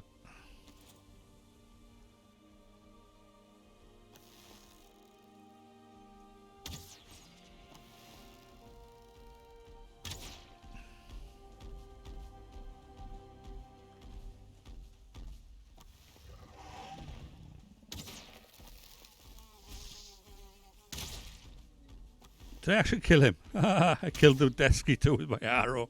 Oh, the irony of it. Oh, it's fab.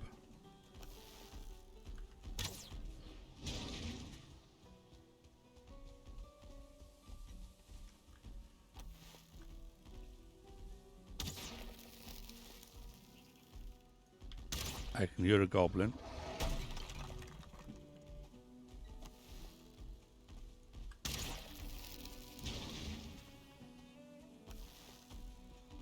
So they're not particularly fast, but you just got to stay out of the range of their stomp attack.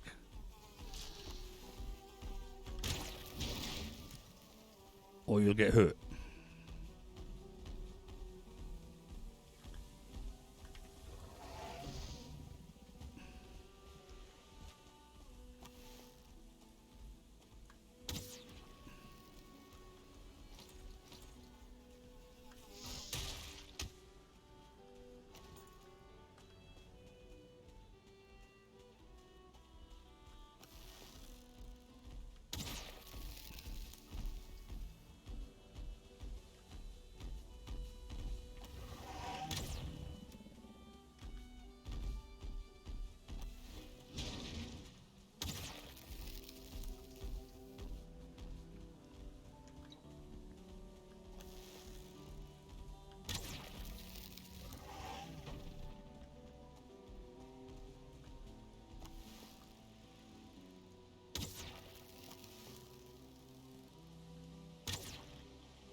Is he stuck there? Looks like he is, doesn't it? Oh, I don't mind.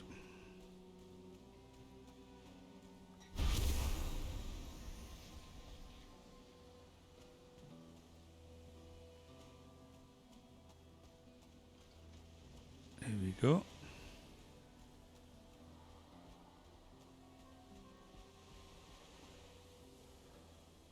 Yeah, like a cloud moving.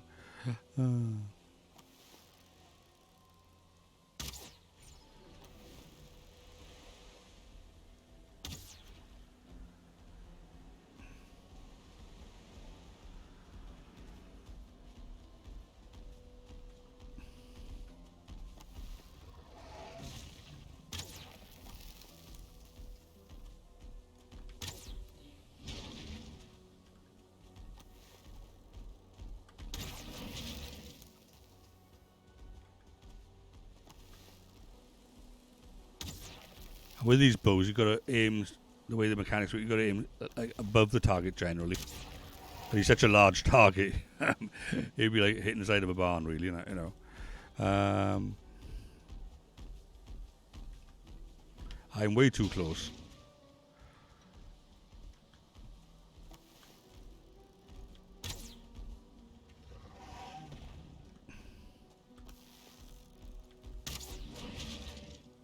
Don't you try to lick me. I've seen what that attack does.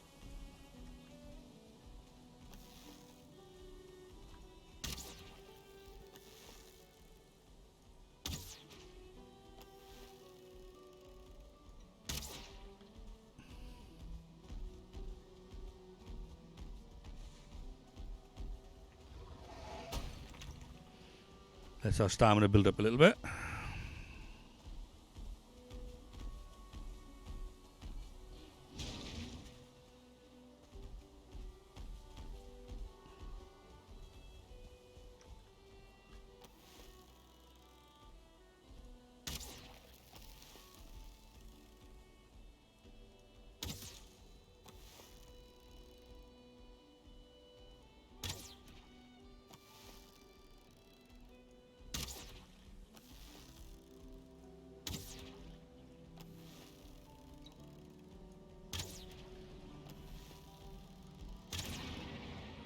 That's another one down. There we go.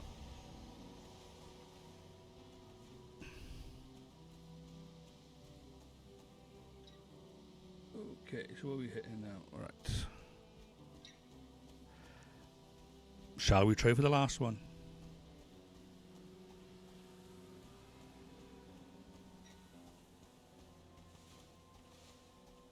So it might as well.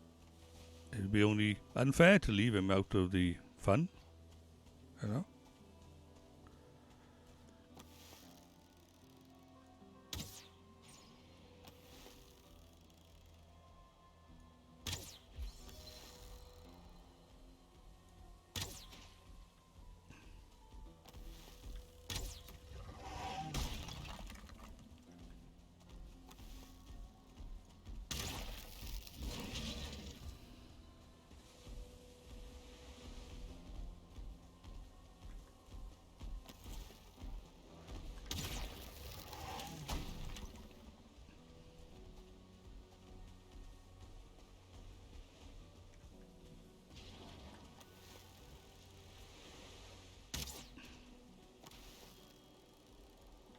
Actually, the other enemies are attacking him, which they don't last very long against him, but they keep him occupied.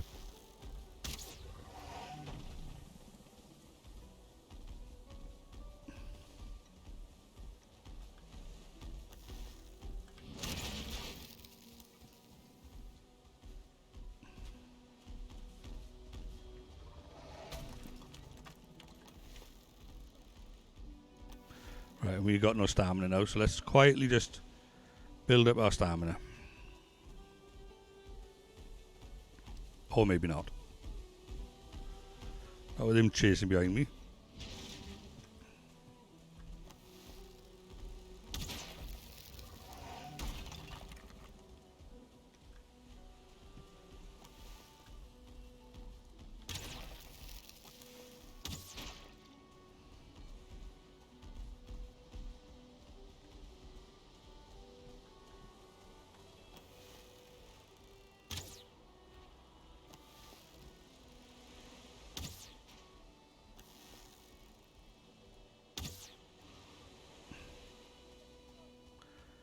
Is that him deaded?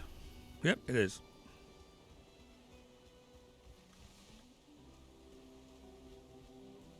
There we go. So that's what, 4 Loxes we've killed altogether. That's not bad. We can go back home now and make ourselves a rug.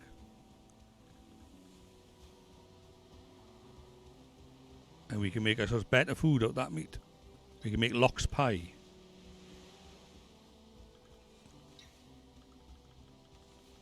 Right.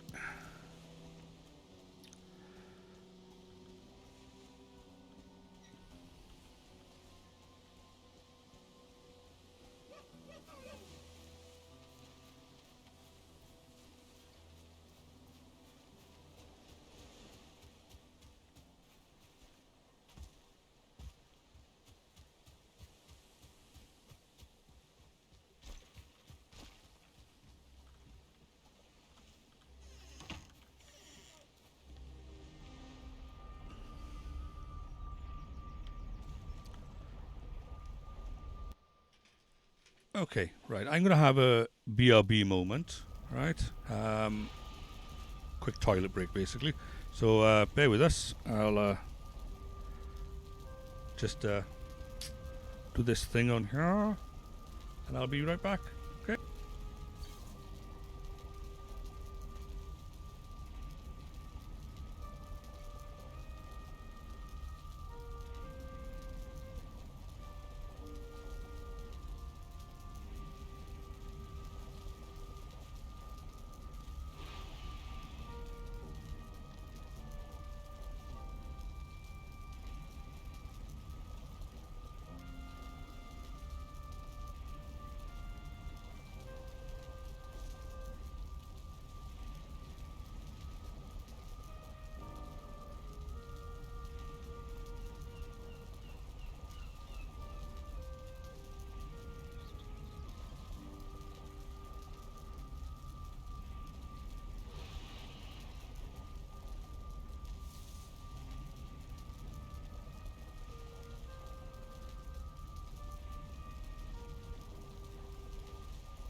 Right, thank you very much for that. Right, you said, is there a lot of things to learn to craft? Right, the crafting system, it's gradual. Each biome, so in the meadows, you can only learn certain things. Then in the next biome, when you unlock certain things, it progresses like level 2. So in the meadows, you can only work with leather, deer hide, and boar hide. In the Black Forest, you get introduced to tin and copper, which allow you to then make bronze, which so basically it's the Bronze Age, right? So then you can make a bronze sword, a bronze helmet, bronze armor, and so on. Then when you move into the next biome, you get introduced to iron. So then you move into the Iron Age.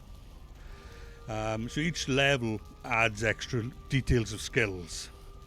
But you don't start off right at the very beginning with all of them, right? So it is progressive, and it is relatively bite-sized. It's easy to learn. At least I think it is. But everybody's obviously different, But yeah, it's not in your face like some games, like say DayZ, right? I played DayZ when it was a mod on Arma 2.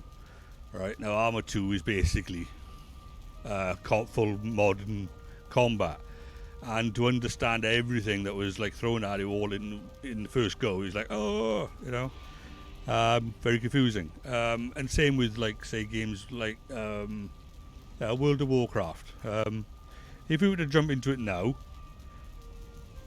there is so much going on that I feel that a new person really does need their hands held. And that's what they got the tutorials for, is for just that hand holding. Whereas if it was like starting with World of Warcraft when it first came out, it was easy to pick up. There wasn't that much mechanic wise to learn. Same with Neverwinter, that's another MMO I like to play, but when it first came out it was relatively straightforward. But now they've had so many modules added to it, so many expansions, that it's just blowing out of proportion. And to try and learn it all in one go is a bit of a chore. But this game, the crafting system is straightforward. The main ones you want to learn, probably, if you look at my tab along the top, right, we ignore, the axe can be used for chopping down trees. Okay, only the axe will chop down a tree. If you use anything else, it's less effective. It will eventually break it, but, not as easily. You got your hoe, so number 5. No, not the hoe, sorry. That is a... Let me click on it. There you are, a cultivator. That you don't learn until, I would say, swamp. Right? The swamp biome. But that allows you to grow your own vegetables at home. Right? So, like I've got out by here.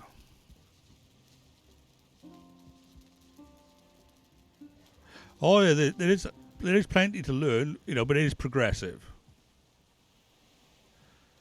But like the hoe, the cultivator allows you to do this, make a vegetable patch. Then you got your hammer, which allows you to build things. Then you got your pickaxe, which allows you to dig for things, like mining ores, silver and stuff. And then you got your last one, number 8, which is the hoe, which allows you to sort of like flatten the ground out a bit when you want to put a base down. But other than that, there's plenty you can do in this game. Just base building alone, you could lose months. Like these boars I got down by here, I had to go out and tame them, bring them back. And you start off with like 2, and then from that breeding pair of 2, you end up getting like, I only got like 12, but some people have gimmicked the game so that you got like almost like a factory system going on with breeding pigs left, right, and centre. You could also grow your own trees outside. When you chop a tree down, you get seeds from them, and you can replant them. But anyway, let's make us our rug. Right, so if we go to the hammer and then go to furniture, we should have a deer rug, a wolf rug, and a lox rug, which takes 4 lox pelts. Okay, so if we put that down now, if you got a comfort level of 15 there, but if you go inside, it should be 16. There we are. if we put down that locks rug, it should give us 17 if I'm right. So let me just climb up here and let us put a locks rug down. So we put, oh crikey, that's a big one, isn't it? Ah, that's huge. Right, we put it with that. Actually, we put it under the bed if it would let us.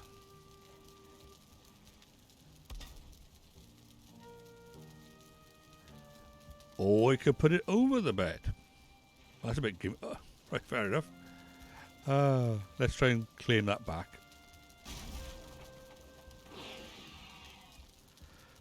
Right. I will just put it there for now. Will it let me slide under slightly? Close enough. Right. Now our comfort level has now got up to 17. There we go. Right. Now that is the theoretical maximum that you can manufacture yourself with comfort. But there are a couple of other things in the game that allow you to get more comfort, but you have to deliberately build your base at those locations to get them. Right. Right, so that's that bit done. So we can turn that off now. And we can now see if we can do some cooking. So we've got all that lovely lox meat. So we go over here. And we can cook it.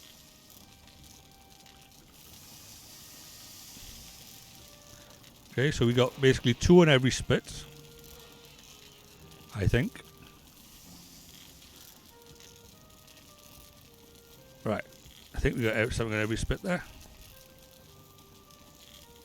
We got like 6 spits, 2 on each. You can hear them sizzling now, right? So when you hear them sizzling, you got to knock them off the spit. Otherwise, you end up turning them into charcoal.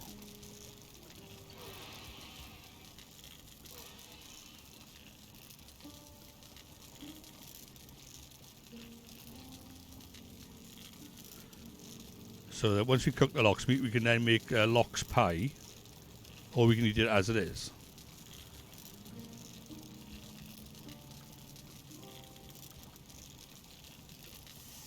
Oh. Are they cooking now?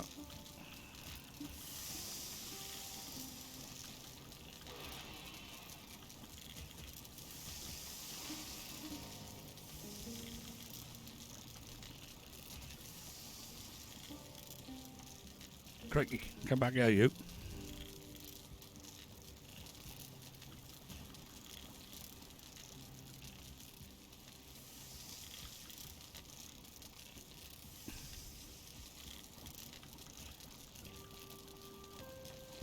Didn't realise we had as many as we did.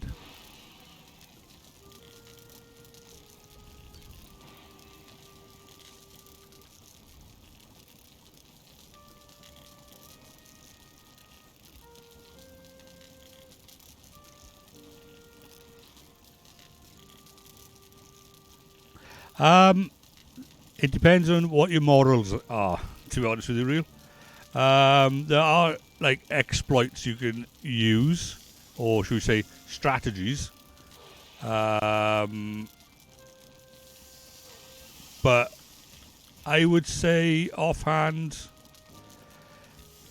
they are a challenge, yes. But with proper preparation, it shouldn't be a problem. The first one, you just got to do a lot of ducking and diving, shooting, duck, run away, shoot, like we did with the lox, but with a big, huge reindeer with lightning shooting out of his horns, basically. So yeah, a lot of ducking and diving behind the pillars and stuff with that one. With Elder, he's basically a giant tree ant, and he has 2 attacks. One is like a ranged, like Groot. He shoots out like vines from his fingers. So does this guy, but these ones are barbed and hurt. All right, and he also shoots them out to the ground as well. So you got 2 different types of attack. One is from the ground, and one is from above, and you got to like dodge both of them. And the one that comes out from the ground is like flailing tentacles almost, in that they can reach you as well. third boss in the swamp, he's just a big poison thing. He takes like half damage from practically everything. He's a big green jelly, we'll say. But yeah, he takes half damage from pretty much everything, and he just dishes out poison damage left, right, and centre. So you just got to keep your distance and whittle him down. But in the end, I think I just went in for the attack and just kept my stamina going up high with like stamina potions, so I could keep hitting him and keep hitting him. Then after him, it was the mountains, which is the dragon. Similar thing with her. Run and hide, shoot with a bow, run, hide, shoot with a bow, rinse and repeat. You can try to tank her, but she does ice attack on you, which basically slows you down, freezes you to chill, like, you know. And then this final boss I haven't beaten yet, the one in the plains, so, you know, I haven't gone up to challenge him yet. So that one I cannot give advice on, but they are all on YouTube, to be honest with you. Just type in Valheim and the name of the boss, you know. Right then, so we've just done the locksmith, but if you look on the cauldron now, we have all these recipes. Okay, now locksmith pie requires 2 cooked meats, some barley flour, and some cloudberries. Okay, and we have got on us 19 locksmiths, and we got 1 spare in here, I think. If we go up to there, we should have 1 spare here. There we go. That will give us then 20. So we're going to need some cloudberries. Well, we got them on us already. And we need the flour. So I should have, under other ingredients, some flour. So if you have all them on us, and then go back to the cauldron, then there are locksmith pie. So we can craft that. Basically until we run out of one or the other.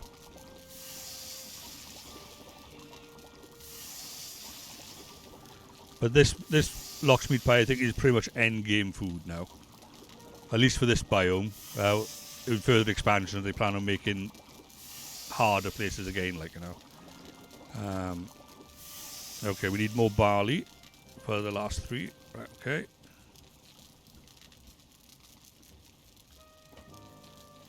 And the other thing which sells this game to anybody in my mind is they have fishing. You can fish. Which is, you know, every dreamer's game, really, to fish. Yeah,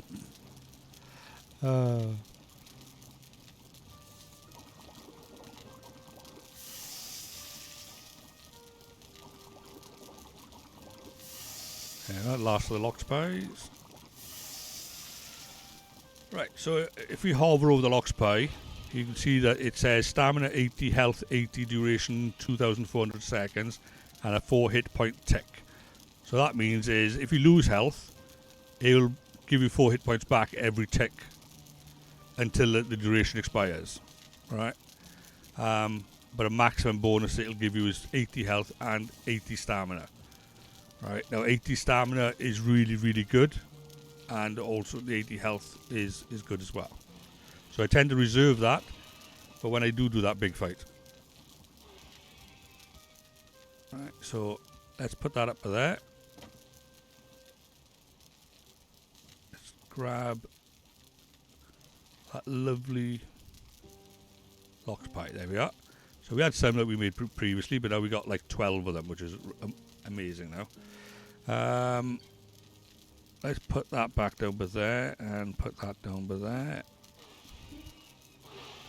So I try not to use those foods unless I'm in a fight. Don't want to waste them, like. So let's put the flour back in here. Right, basically offload some bits and pieces. And then what we'll do, we'll go check on our crops in the other biome and see if we can make some stuff. So that can go down by there. As can that. So these are all the different skins you can get. So that's your boar hide from leather scraps, and you've got your deer, your wolf, your troll, which is blue. Yeah, exactly. And your locks. But you can't make them into a rug, and you can't make the troll into a rug, which is a shame. I'd love to have a blue fur rug. That'd be cool.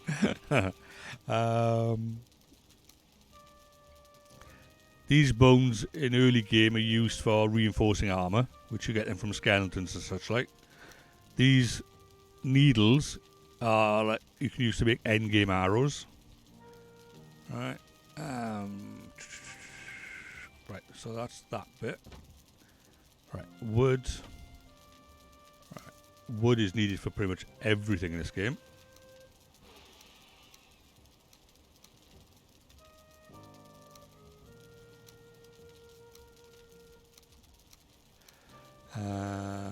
I say resin is used for your torches and stuff like that. Trophies. So we got a couple of new trophies, so we put that one in there, and now we got this trophy, which is a locks trophy. Alright.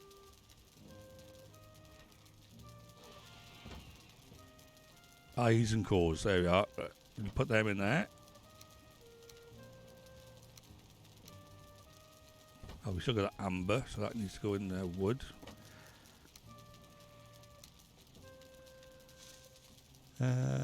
Right, we've got some scrap metal over there, and we've got some stone. Right, so let's put the stone away.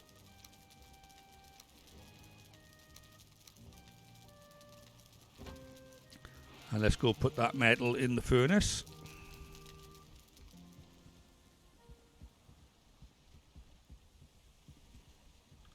Actually, we could move those bees. Being as you were so upset about them not being happy. Right, so let's check on this one. He needs more space, okay. He needs more space. Apparently they all need more space today.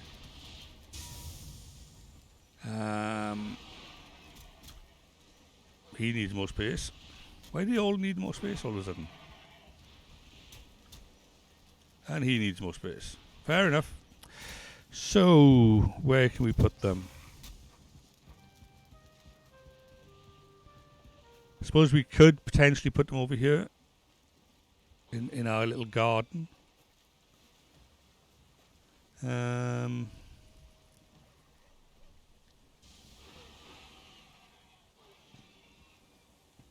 to think where else we could put them. Don't know if we could put them out here. They probably complain about being there against the fence.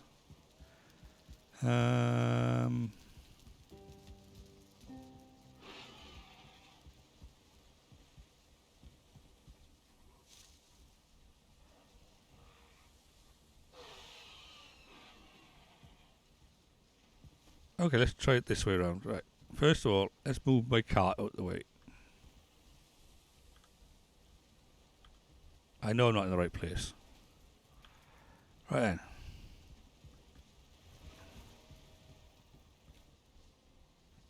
It's like reverse parking, isn't it? Right. Beep, beep. I want to turn around, mate. Come on. Go that way. Right. My goodness, man. The cart is handy early game for if you need to carry stuff back from somewhere. You have to build that. You dump it all in there and you're running back with it bouncing all over the place. A little bit mad.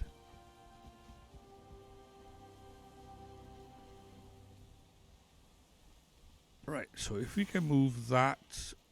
No, we can't really move that any closer, but...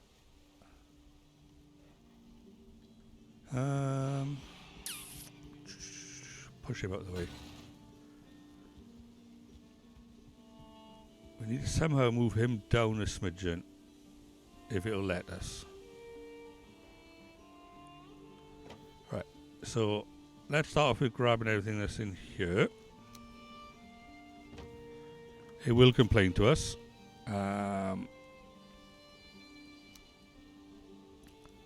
Delete that one. Okay, and we're going to try, we'll put it over here instead.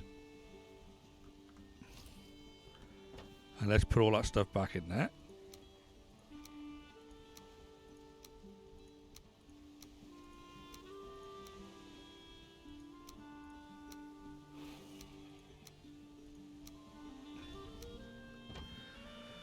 Yeah, basically, when you destroy something, you get all the resources back. So in theory, you should be okay.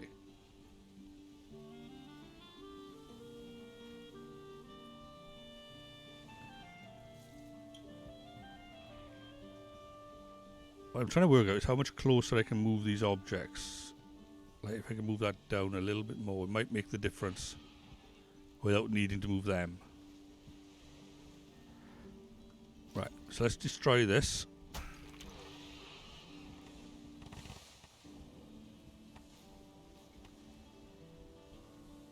Right then, and let's see if we can build it.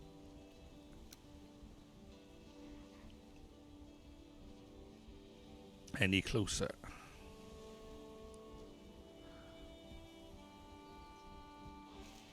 At the end of the day, I don't care if it's even overlapping slightly.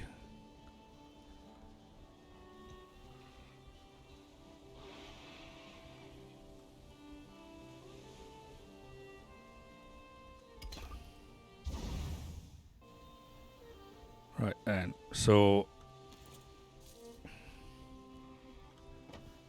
let's dump all of that coal over there. So is that giving us enough room? Ah, see, they still need more space according to this now.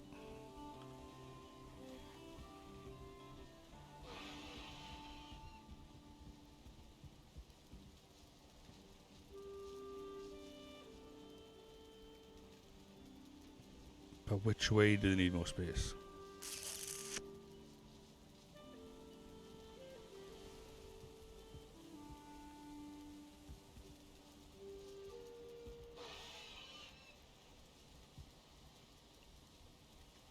So if it's that building, there's not much I can really do about that.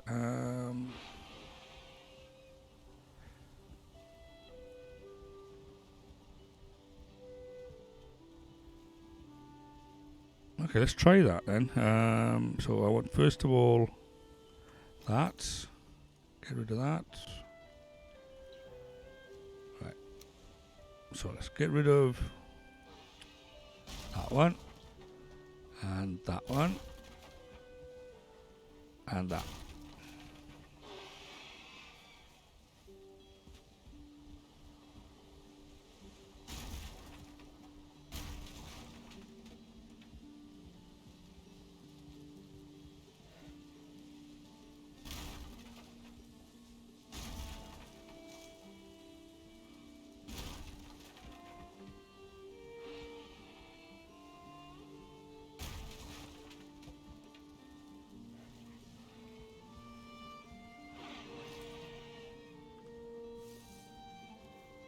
Yep, we've still established that they need more space.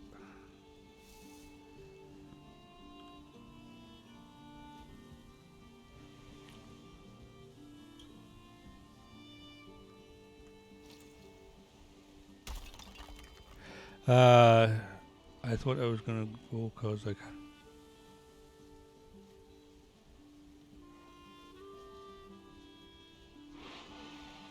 Oh, well, awesome if you can do all of that at the same time. It reminds me of my mother. It's a tale I used to tell a lot. When I was a young child, which was a long, long time ago, right? I'd be like on the floor, as a kid would, reading their comic. My mother would be sitting on a chair behind me. She would be knitting, reading a magazine on the arm of the chair, right? Watching the television, talking to my grandmother, and still giving me the opportunity of, well, giving me a kick every now and then when I was cheeky. She could do all of those things. Multitasking is a woman's, I think, privilege. You know, they can do a lot better than us men.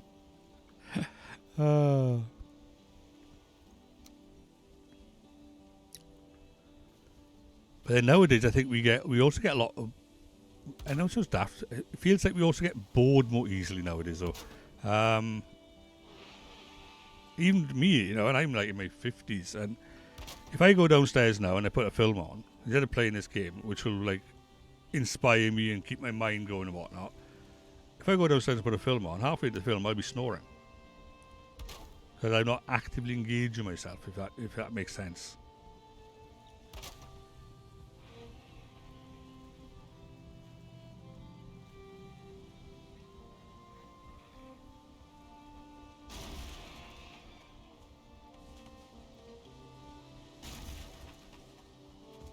There's a little queen bee there. Now, the queen bee is something you find in the meadows in random villages now and then. You'll find a little bee nest. You got like break it, get the queen bee out alive, and then take it back here. Right. So it's one of the early level things. So let's try and put Herba there on the end of that. You can put it on the ground if you want, but I find it nicer to fit up on these things. Now let's check on that one. Ah, look at that. The bees are happy. That's what we want to see.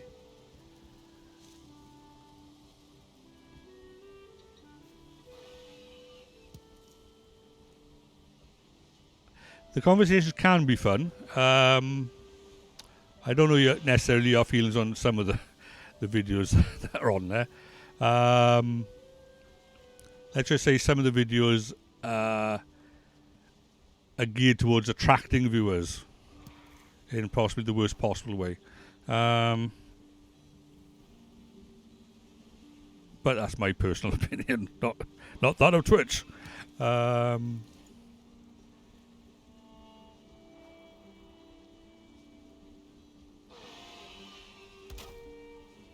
I tend to watch them more as a background, so almost like the opposite. When I'm not watching Twitch and I'm still playing a game, then I'll put like a Netflix series on or a film. Like at the moment, I was watching, but I've been told by my son I can't watch anymore until he's back home. Was Saw, C, S-E-E, with Aquaman's in it. Apparently he wrote it as well. It's a series set in the future.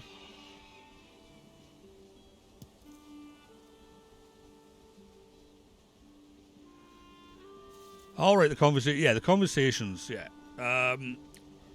There's a couple that I've been following, but I follow them deliberately because they're of an age with myself.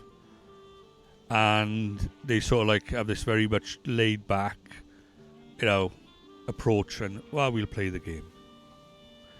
It's not that important, the game, but we'll play it. And they'll just chat away while they're playing. And they don't mind getting distracted, Right, okay, let's, we need to delete this one, and we need to move him. And we need to do that one, so we can move him. So, let's put them on there. Come on. Now, I have a niece. I call her my birthday girl, mainly because she literally has the same birthday as me. Now, she is a Twitch streamer. Successfully so. Why does he need more space? That one's happy. Now he needs more space. How are we going to figure this out? And he needs more space. Okay, right, we need to delete these ones again. So only one of them is happy, apparently. This is working so well. Alright, okay, no, that one's happy. Okay, let's go back to that one. And he's not happy, right.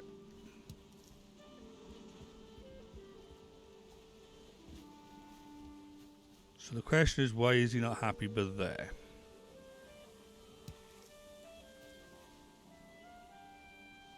How much wood have I got on me? Enough. Right, okay.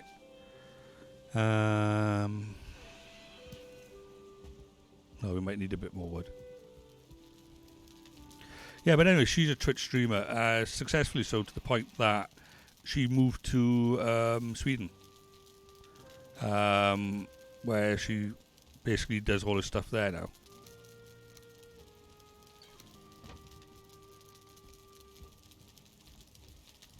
I think she got about 50,000 followers, which is not bad. I have 15. Well, 16 now. Thank you very much.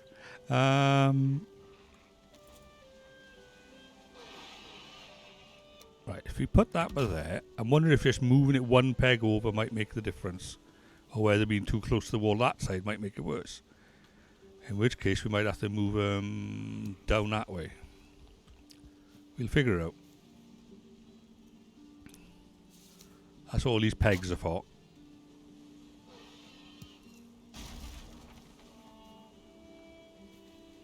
Right, so back to there. Crafting, bees.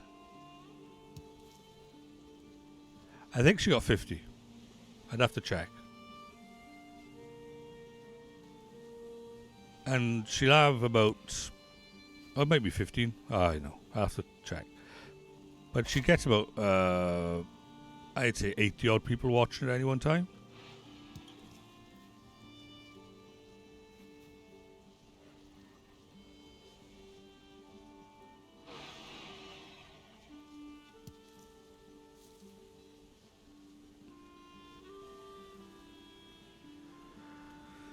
Okay, let's see if Mr. B needs more space. Oh, crikey.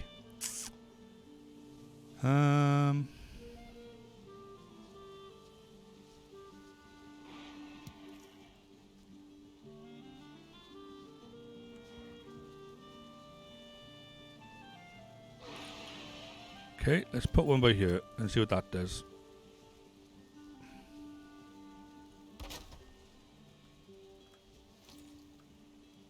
So it needs more space for that.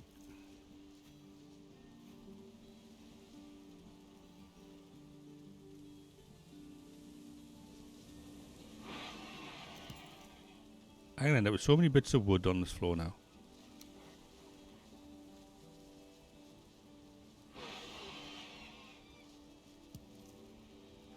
Yeah. Well, what she started? I think she started streaming over here, but the people that she was gaming with and sort of working for as well suggested that she move over there. And it's worked out for her. Don't know how. I wouldn't do it.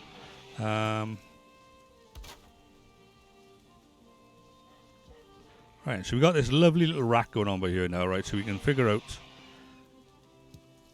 like, ground zero. We'll have to figure that out, right? Because I need to figure out which one of these will work for these bees. If I can get that one working, then we can bounce off that and work backwards.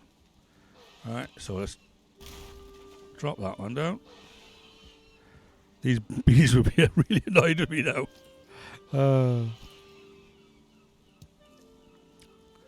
They won't be happy. They'll be freaking out.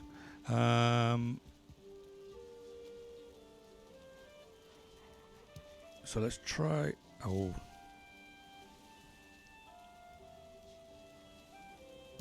Right, let's try that one. Okay. At that location there, that bee says it's happy. Okay? Right then, so we can delete that one and that one.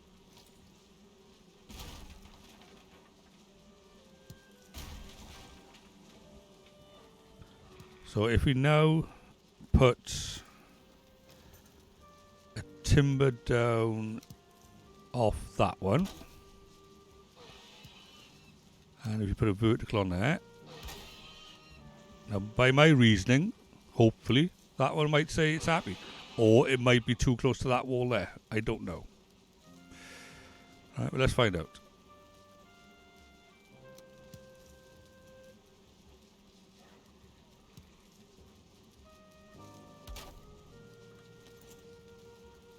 Right, okay, so we can't build it there, it's too close. I'll try and put it closer to that one, see if that makes any difference, but I thought we couldn't, but I shall give it a go.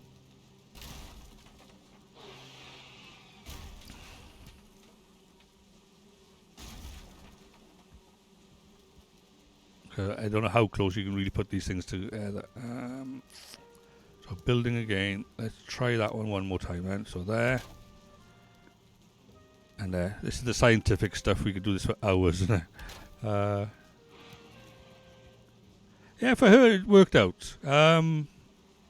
Moved out of Wales. Great. like I got a friend. I was talking about a friend of mine from America. Well, not from America. He's from Wales. He's a schoolhood friend of mine. Tend to be a bit of a loner. Never really that interested in girls or anybody really. And then he suddenly got talking to this woman in America, and next thing you know, he meets her for the first time. She spends a couple of months over here with him. He goes out there for a couple of months, and then the second time over there, he gets married. You know, and now he's been living out there for a few years now. And that's great. You know, it's that woman made him basically. Bless her cotton socks. All for putting up with him. Come on, give me something. Right. Now, please say you're happy for there. No, need more space. And what do you need? Sleeping. Right then. So that's too far. That's too close.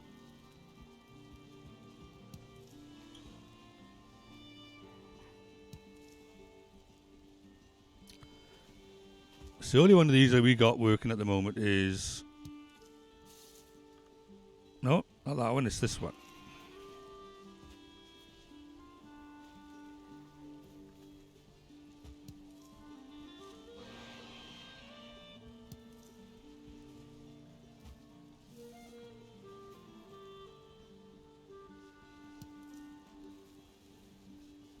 Okay, let's try...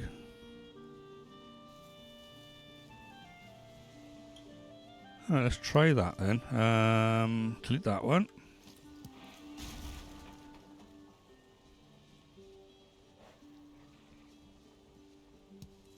What I want to do is put in... You want some good... Oh, crikey. That's a question, huh?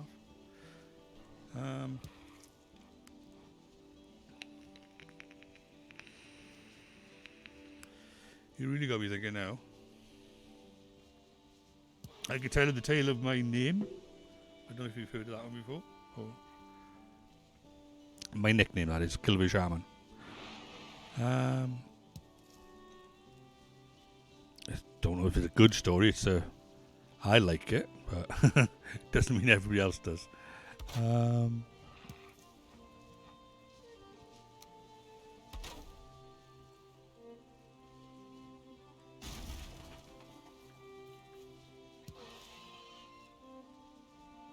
Right then, so let's try you with there.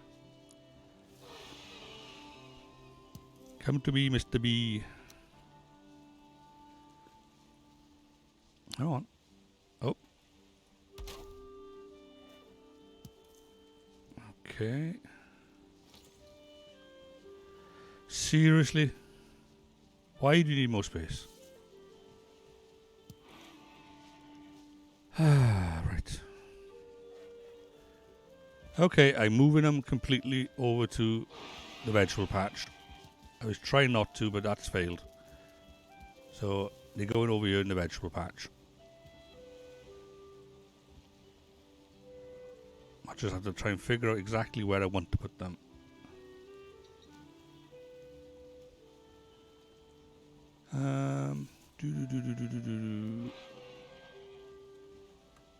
Right, let's delete that.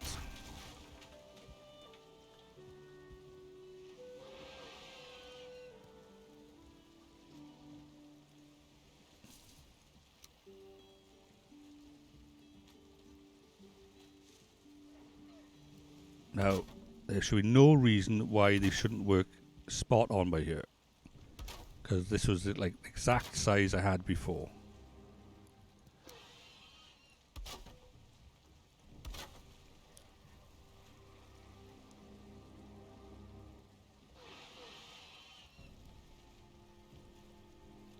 Yeah. It is nice. Especially nowadays, I suppose. Especially with like COVID going on and whatnot. Ooh.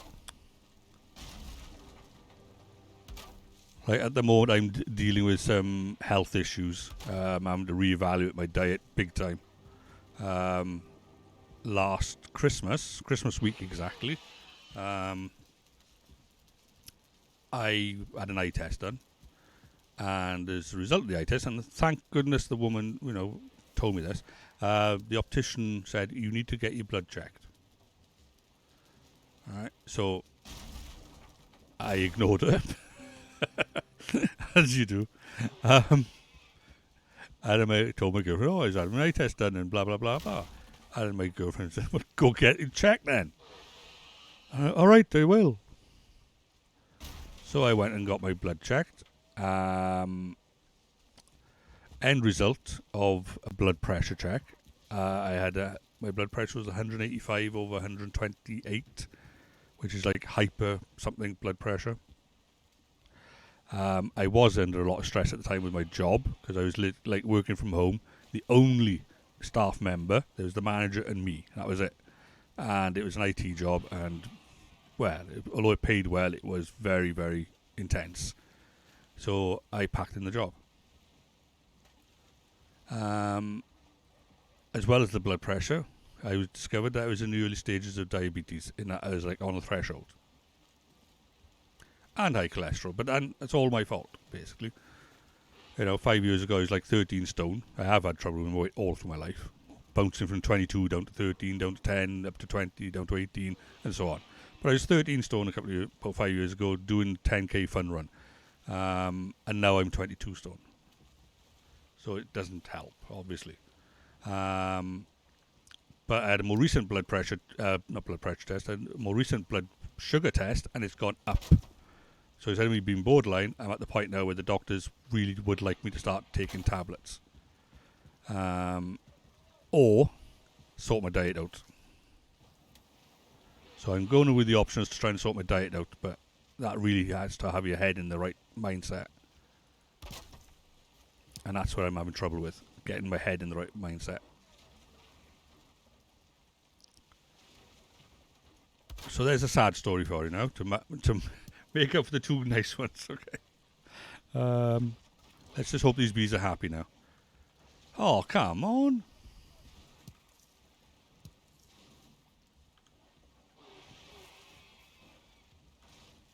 Well, those two are sleeping, so they might be okay. So it might be a ground proximity with the concrete, maybe.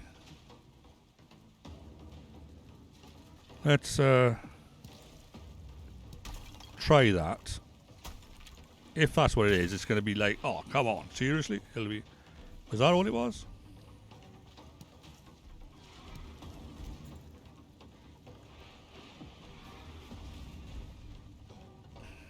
Still need more space.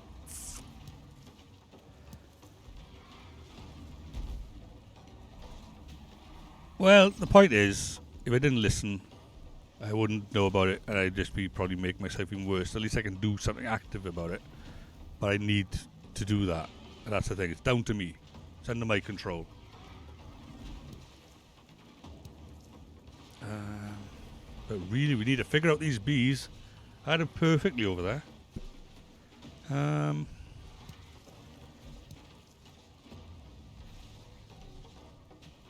Okay, well, let's go back to the basics then. So let's delete 3 of them and see if one of them is happy.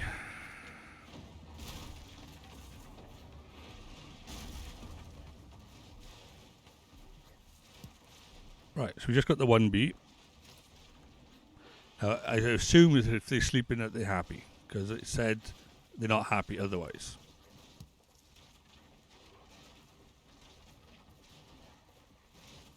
Right, so now if I plant another one back by here, what will it say?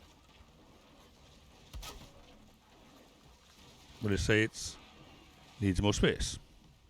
Need the more space from what? That's the bit I'm having trouble with.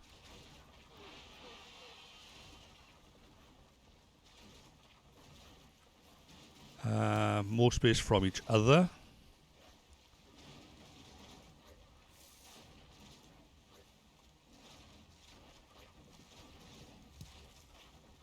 One, two, tickle my shoe. If I get rid of this one that says they're sleeping, will the other one wake up?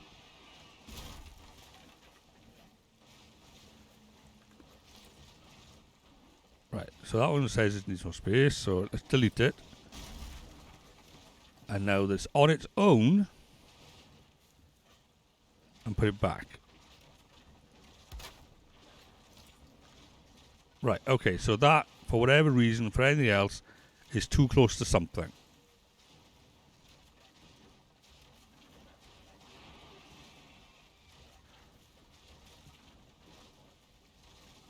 Whereas the back row there, we're not too close to something.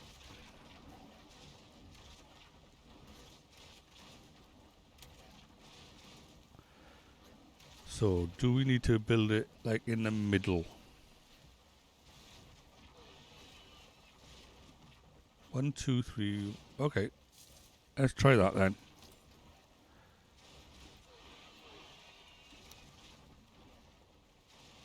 I end up killing all my whatevers now.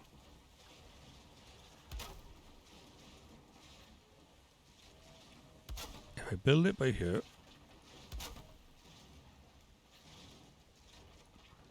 what? I'm blocked.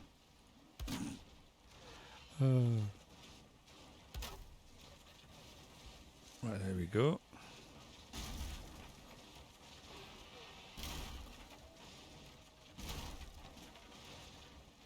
Are they still attacking? No. No. What is that racket I can hear then?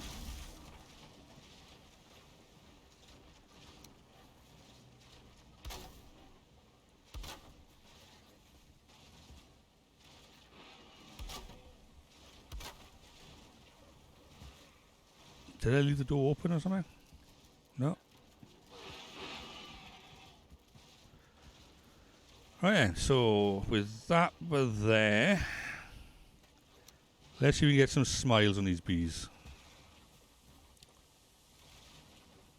Oh, somebody attacking my boat, that's what it is.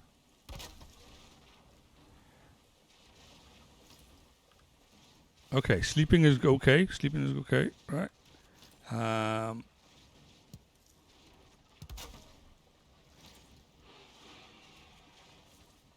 Yeah, okay. I want sleeping as well. That's good.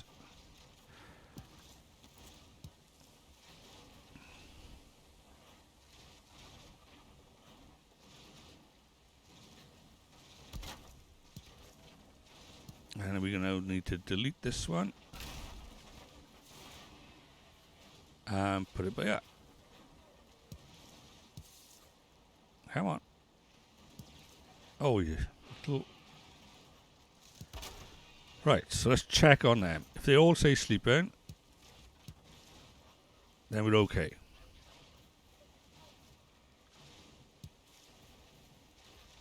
There we are, right. So they're all okay. Brilliant. So last we solved the problem of the unhappy bees. At least I think we have. Now we need to put a little chest for them that they can collect the bee honey in. So let's make one of them. As long as it's the closest chest to them, it doesn't really matter. So we could put it pretty much anywhere. So let's actually build the floor first back up. So building.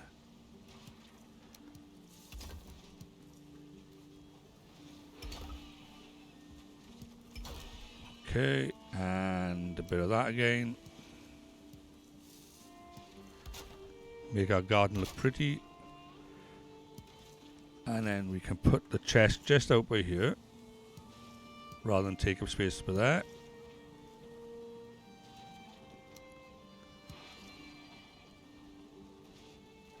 There we go.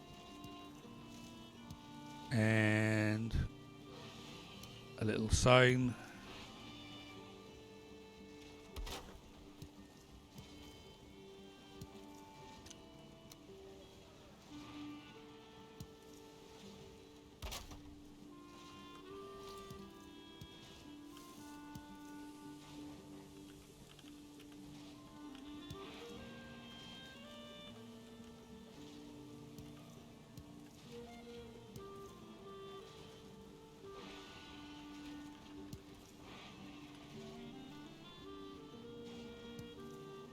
there we go. So that should work now, thankfully.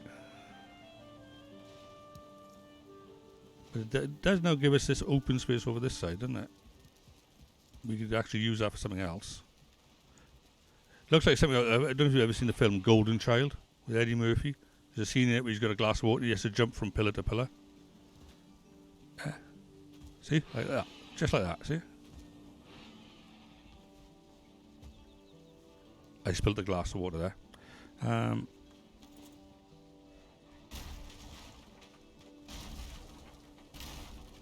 You own that movie there? Yeah. I think I got it on DVD. You do remember DVDs, I hope. Not a Blu-ray, a DVD.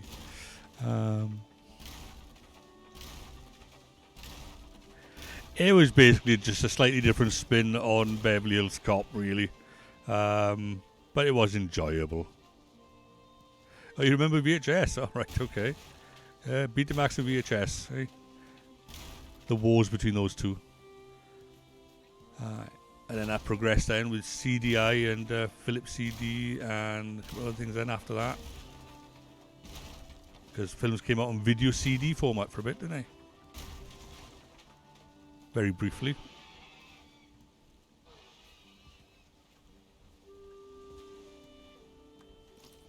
So I'm really old. But then, yeah. You can remember video VHS. You're not a youngster. Unless you saw it in the museum, that is. And you're just winding me up.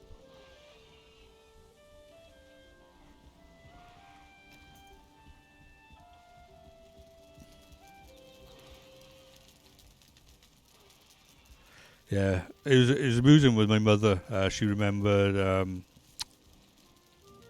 some of my other nephews, her grandchildren, sort of thing.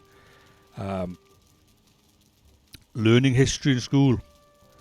You know, and she does one of these conversations with, all right, so what are you learning? Like, oh, we like studying like the 1960s. And it's like, all right, so you mean my youth? Nice to know I'm history, she went.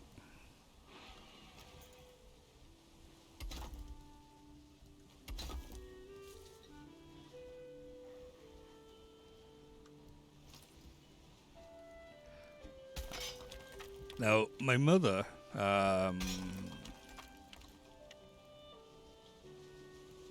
you were born before IT, right? Okay. And internet, yeah. Huh. Right. Well, I was a teenager when the ZX Spectrum came out, to give a rough idea.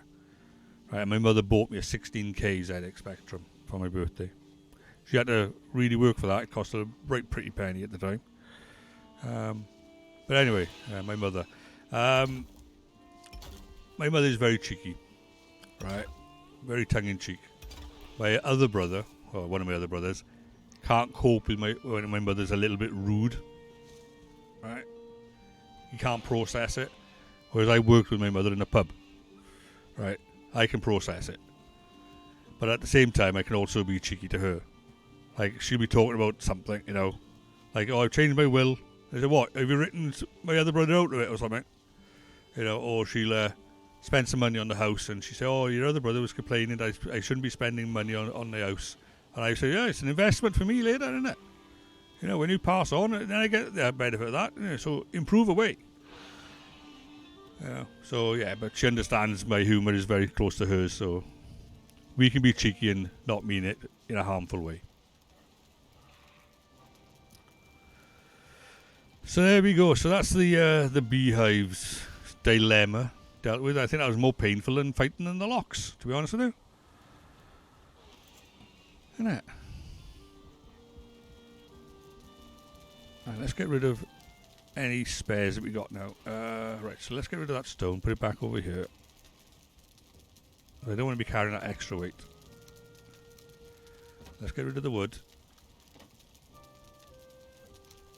Let's do something semi-relaxing, as this game has many elements to it.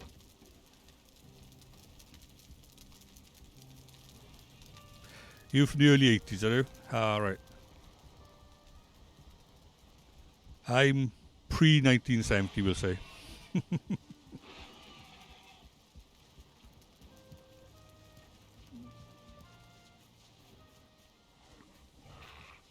only just pre-1970. Any more piglets? No? No piglets? No. They hide in the piglets because they know once that piglet grows up, he's on the butcher's table.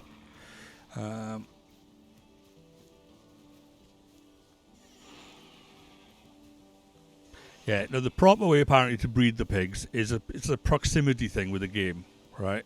They'll only breed to a certain population due to proximity, right? So you need a bigger pen or have them further spaced out or whatever, right?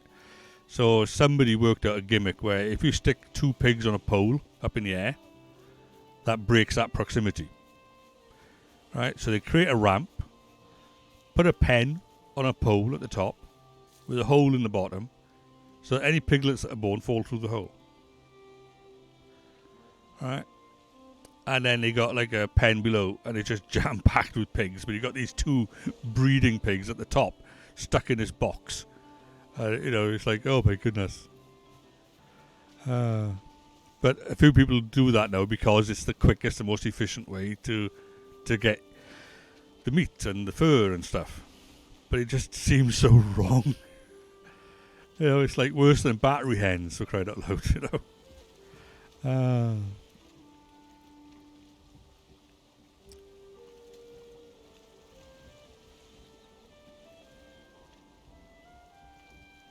So, let's, some reverse parking.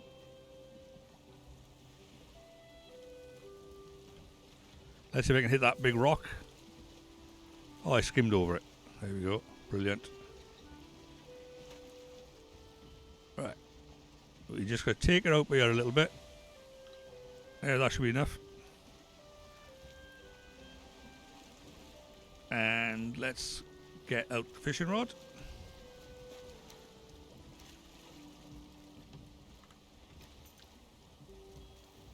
And then we look for fishes.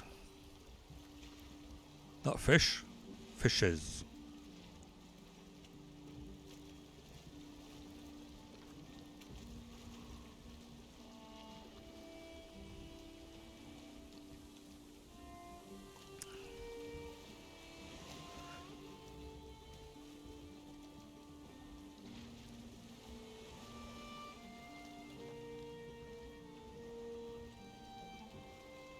I don't know what the spawn timers are for the fish in this game. You think you shouldn't have a spawn timer for fish, but I have learnt that if you go a little bit further out, then you've got a more chance of getting bigger fish, as it were. If you stick to the shallows, you'll only get like a 1 or 2, as it were, as opposed to a 4.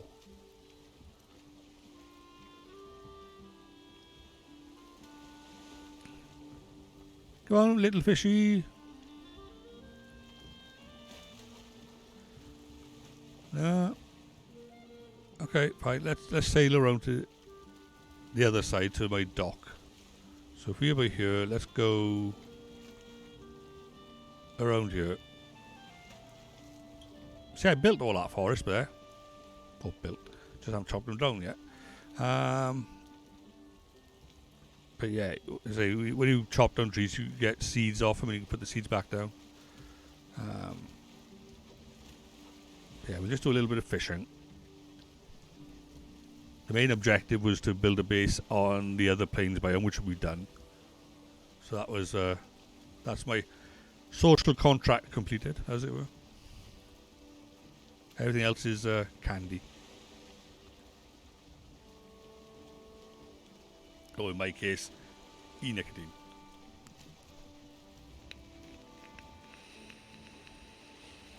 Strawberry flavoured.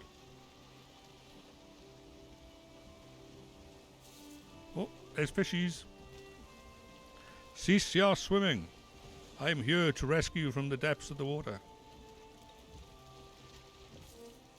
Okay, so we got a couple of floating around by here. That's good. So we'll just pick a direction and we cast out. Now, this little mini game, we'll say, is a stamina game. You press and hold the left mouse button, you cast out. That's too far. We need to bring it into about 12. Anything more than that, you've got a chance of losing the fish because your stamina will probably run out.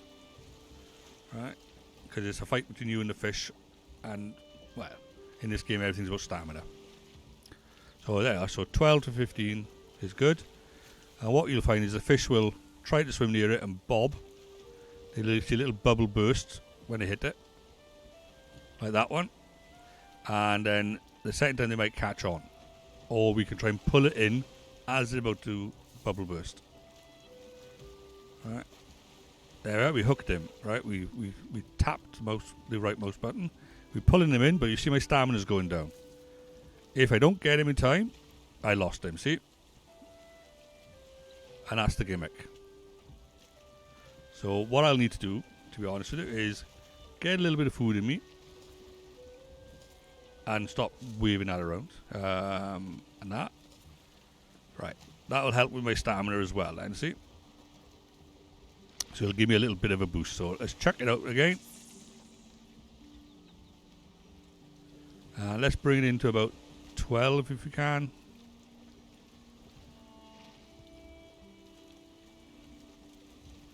Oh, there, we'll keep it by there. There's loads of fish by here, though. Come on, little fishies. Oh. He looked like a big fish. Alright, we've got one hook for that. Let's reel him in. Yeah, he was a big fish. We had a 4 for that one. Right, so let's cast it again. There is a serpent fish.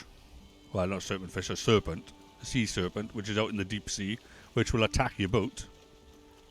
And there is a leviathan, which is basically a giant turtle with crustaceans on his back, which you can land on the back and hack off the barnacles before he decides to get fed up with you and buggers off.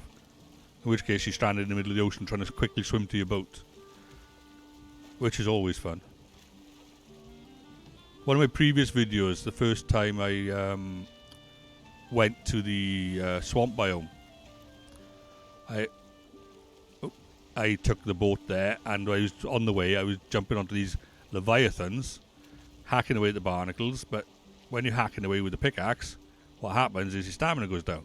And then when the leviathan decides to sink in the water, you there in the middle of the water with no stamina, or very little, trying to swim to your boat as quickly as you can before you die. I managed to get to my boat with 3 hit points. Get off my boat, or let me pick you up. He just jumped up into the boat, swam across, and back down. My goodness, the cheek of it. Right, anyway. They taunted me, these fish are. I haven't seen any whales. I don't think there are. It's just the sea serpents and the great crustacean-y things. I think they're more like turtles, personally. But all you see is a big giant shell. It almost looks like just a large floating island, really. Reminds me of the Greater Turin from Discworld. Or if you ever played World of Warcraft, the island at the beginning island for the Pandarans. That's like a giant turtle that swims through the sea, the Wandering Isle. But these are maybe its baby brothers. But basically, it's covered in these barnacles in groups, and you can get probably about 5 of these barnacles hacked off, and you get like stuff from it. But by the time you do the 6th one, he starts getting upset and he starts to sink into the water. At which point, then you need to like get off and swim for your boat. Right.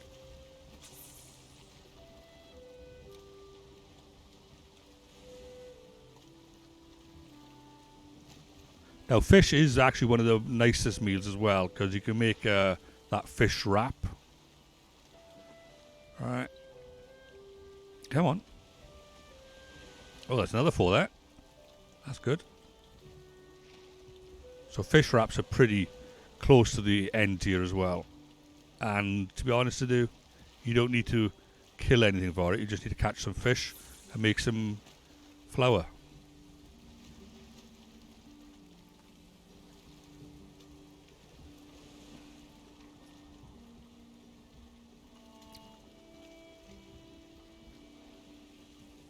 Come on. Oh, you little torag, you.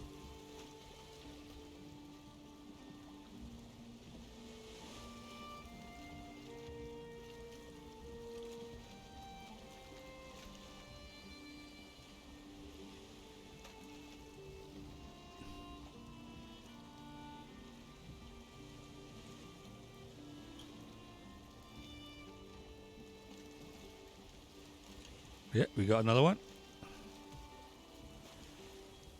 Come on. And that's another 4. So let's have a look, see what we got so far. So we've now got 18 pieces of raw fish, which we can later cook. Alright. The more the merrier generally. So let's keep going. While there are fish here, I will cast. Right, that's far too far out. Oh, just too far out. Doesn't have to be far too far.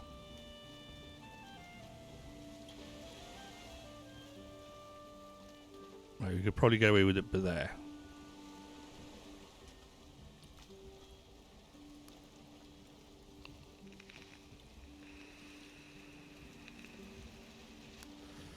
I think I never used to like fishing in real life, but I love it in games.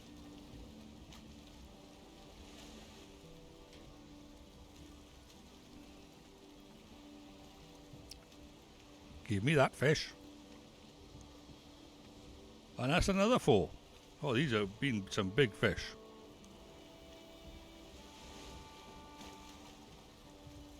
Are there any left round here?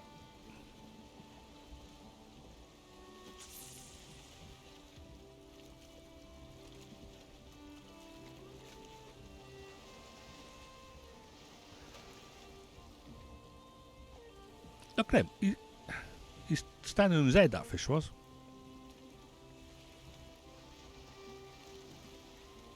There's 2 circling. Come on.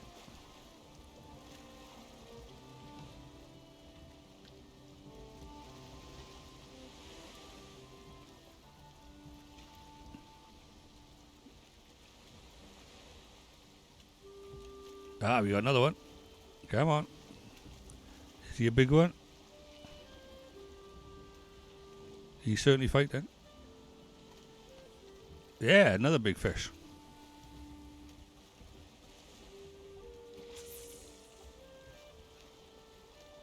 Yeah, only 8 meters out that one is, so we'll leave it there. Anything less than 4 meters, I think, is it actually in the water?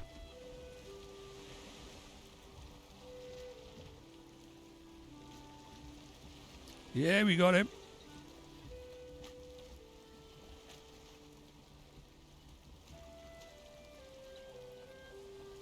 Another 4.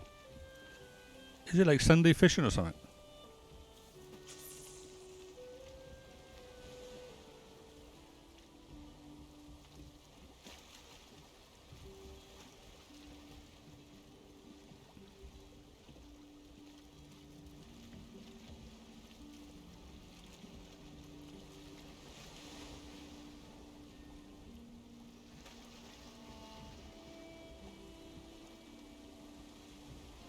Oh, it's a pleasure. You gave me something to talk about as well, which always helps.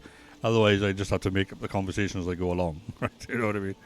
So, thanks for joining in the chat as well, Real. Okay, and thanks for becoming a follower. All right, and hopefully I'll meet you again. Okay, bye for now.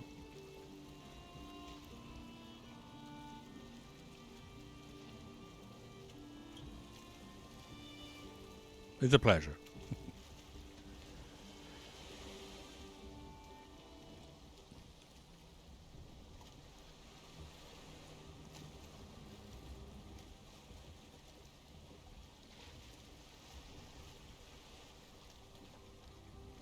Where are me fishies? Come on, fishies.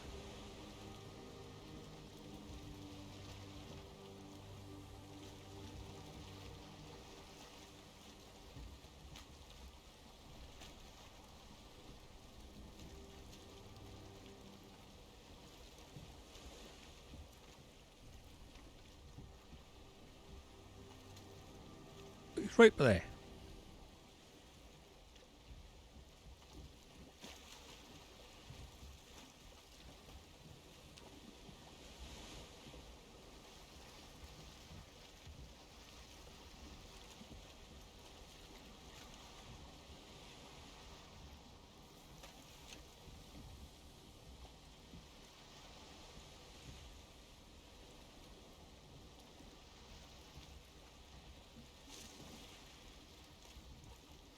I'm not going to get anything at that one. Let's pick a direction.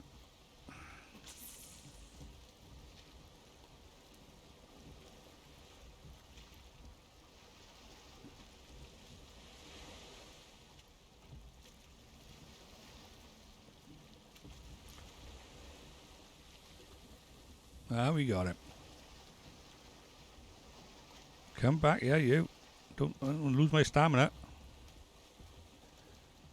Oh, I've lost him. Oh, you little person, you.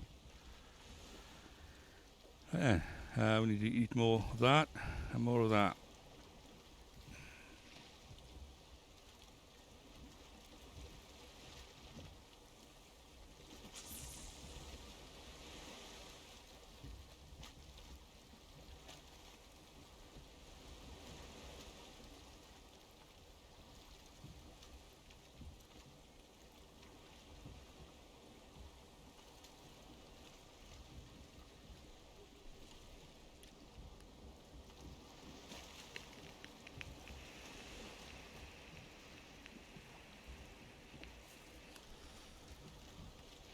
There we are. So how many fish does that give us now?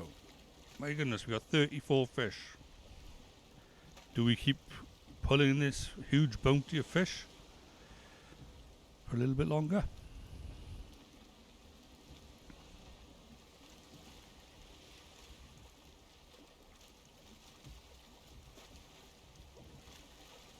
Can I see any more?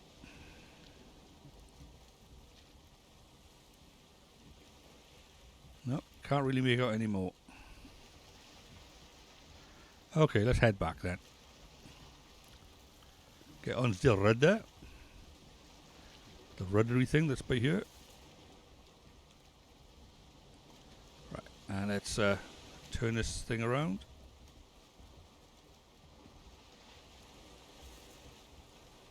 Reverse parking again.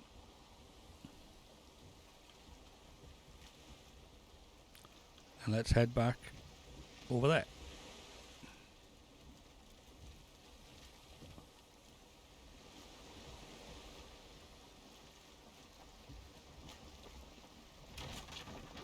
Ouch.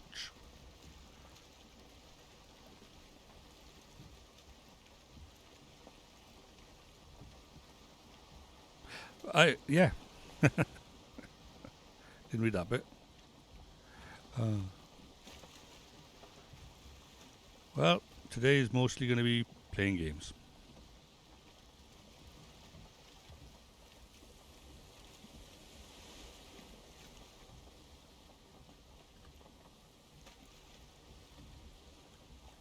Right, let's get over there.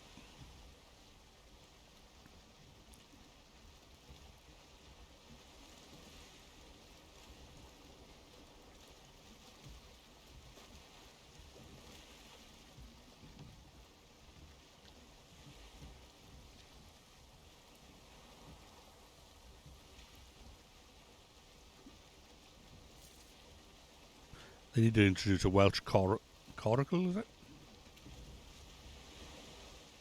Yeah. The little Welsh boats. Made out of thin timbers, I think skin and tar. Little one-man boats. Look like half a pea shell.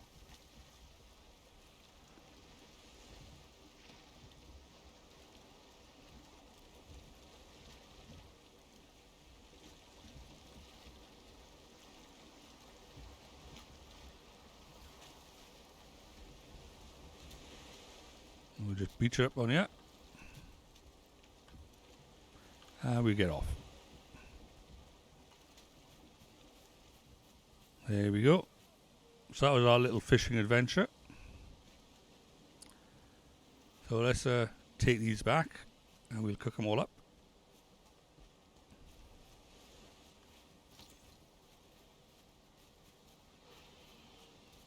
But that was a fair nice catch. That was, what, 34 fish, was it? So I went straight past the door, didn't I?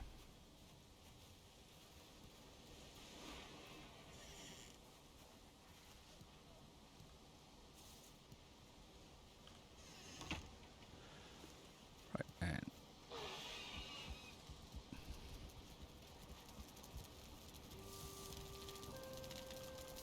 We're going to be a while now doing these. At least we can do 12 at a time here.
The other thing, when you put more spikes, more of these posts out, you end up having to, well, it's faster, but it's also busier. If you know what I mean.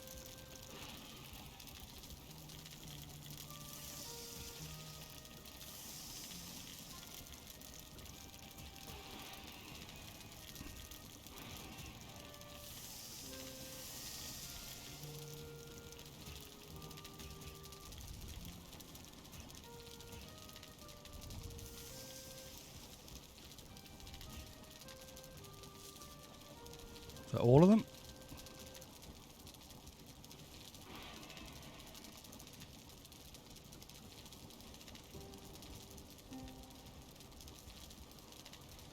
Right, so let's have a look. We should have 34 cooked fish. There we go. Lovely.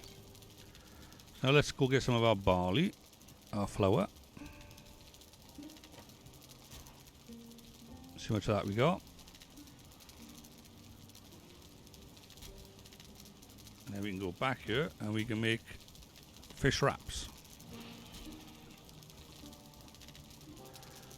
There we are, fish wraps.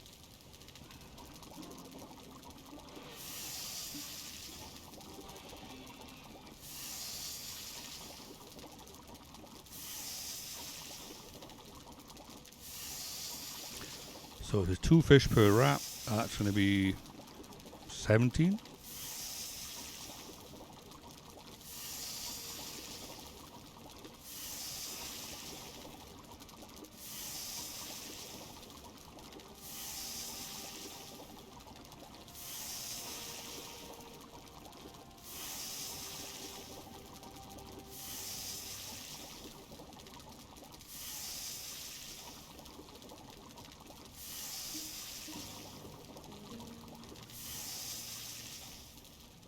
What? We've run out of flour. Huh, right, okay. It happens. Don't expect it to happen, but it happens. Right. That just looks so good, doesn't it?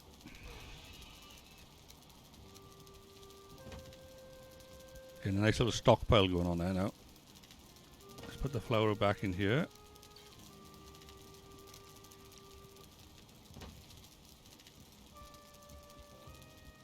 Okay, so let's go check on our crops then. So we need to go to Plains 1, which I spelled wrong, but there we go.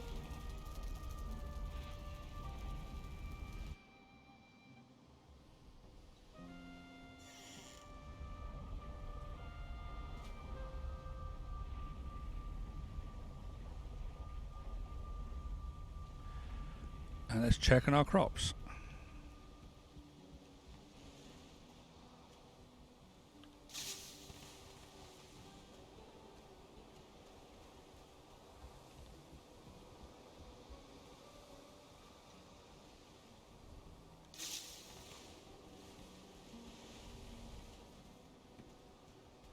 Let me just go to see what we got in the machine. Oops. Walk straight past that. Let's see what's in the chest. Okay, so we got some barley here, and we got some linen. Right. So to be honest with you, it would be worth our while planting all of that back down on the ground. So let's swap that out. And let's get number 5 on the go. So let's plant a bit of barley. So that's going to be...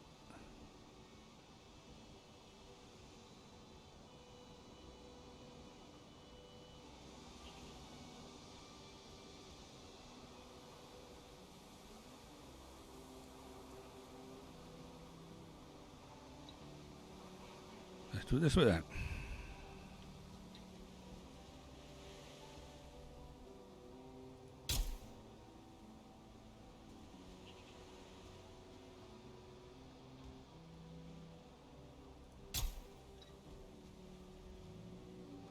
So that's all of them, is it?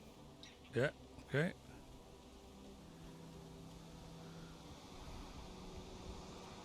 And then on this side, let's do this one.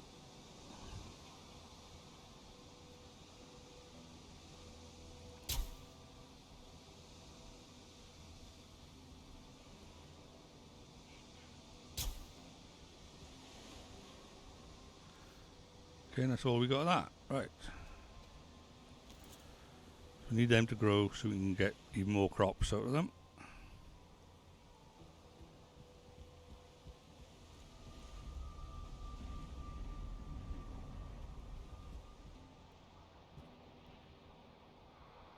What other resources do we have here? Pardon me?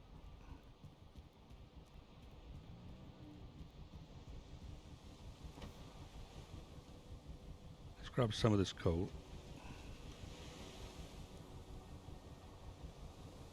18 I might need, is it?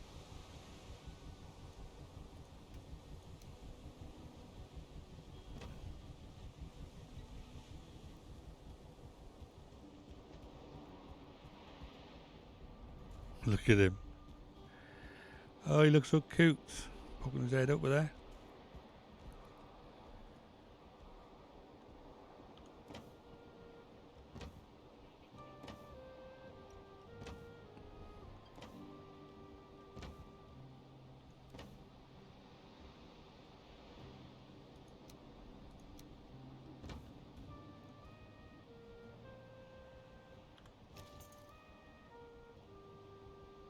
Furniture, sign.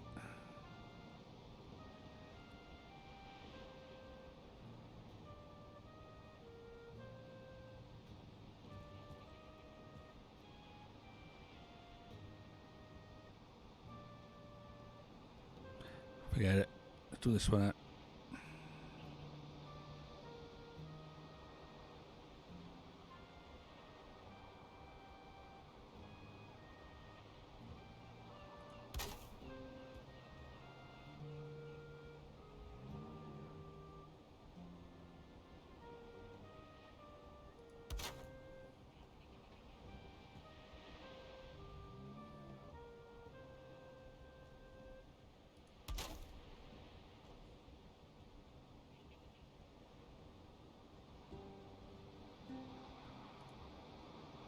Okay, we can only do those 3 then. Right.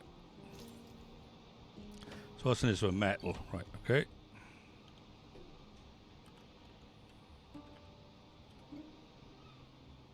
And what's in this one? I haven't got a clue. Let's go with seeds.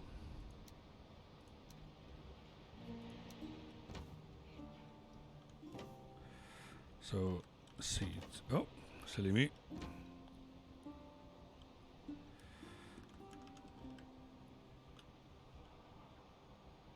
And what's in this one? Nothing at the moment.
Right then, that should be enough for us to chop some trees down.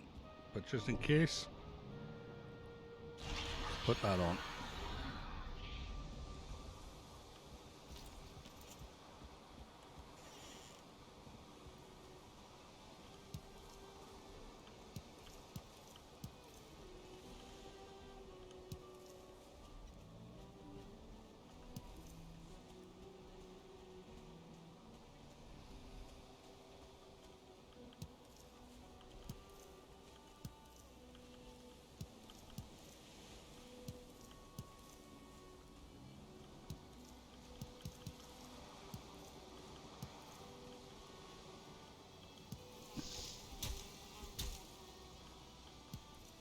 Stop messing up my crop.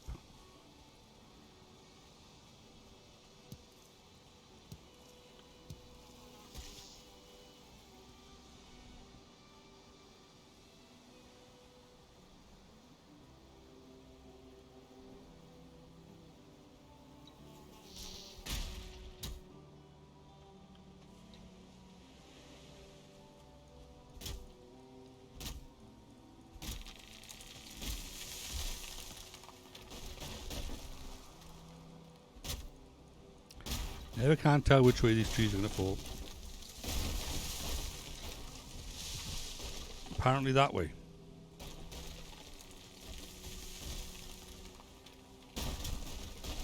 Oh, that one's going to hurt. No. Well, that was unexpected.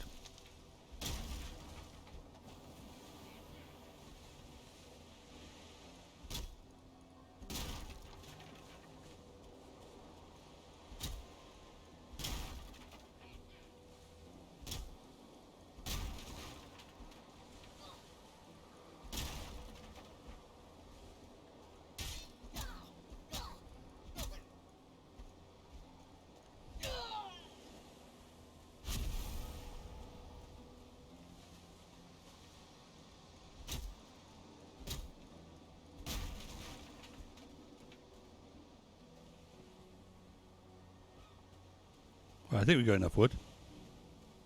We wanted a few.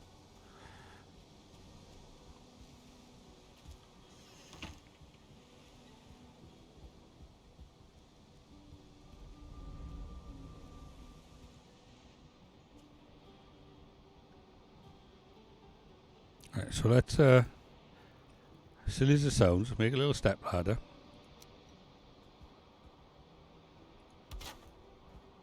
Just to give us a little bit of height.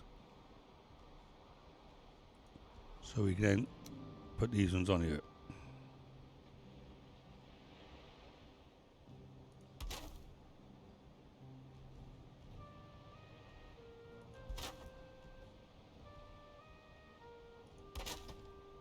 So much easier when you've got the right angle.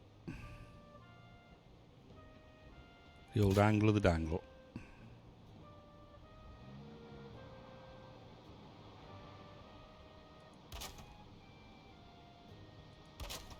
Right, okay. Delete that now.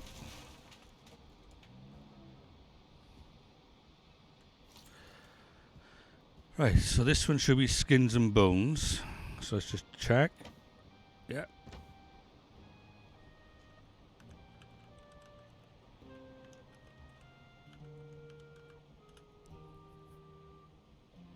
So this one should be trees. Yeah. So just wood will do.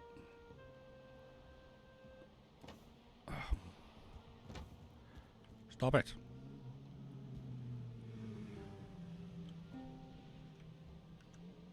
Wood, resin,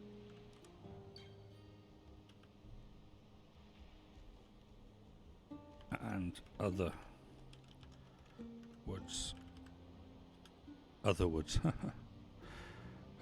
It's almost a joke, isn't it? That's the one that's empty at the moment. That one is going to be trophies.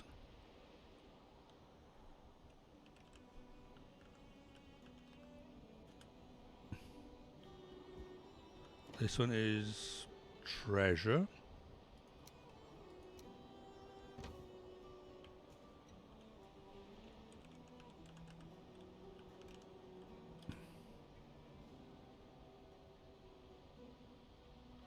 That one is empty.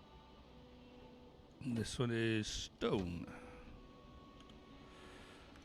Stone and flint.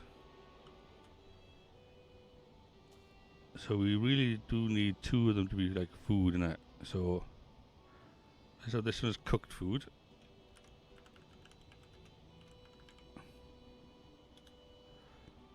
And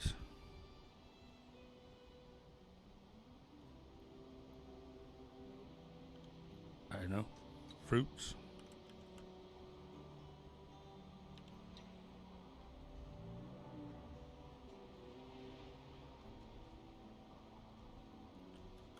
Not fruit. Berries, mushrooms, and uncooked.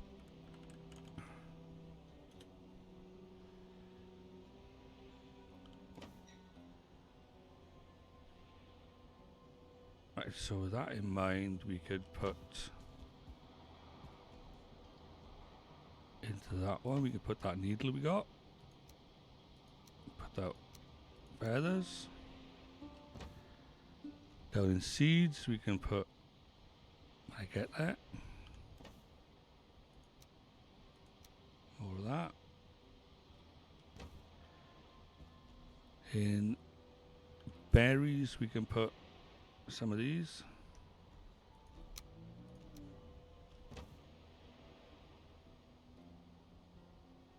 What else we got left? In wood.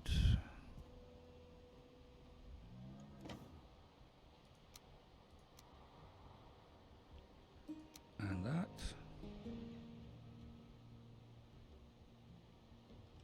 The coal we can take back down here.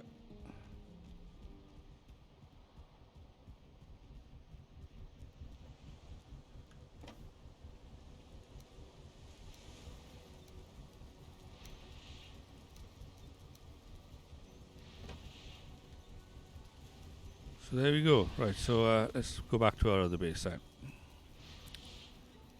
Once I remember where I left everything.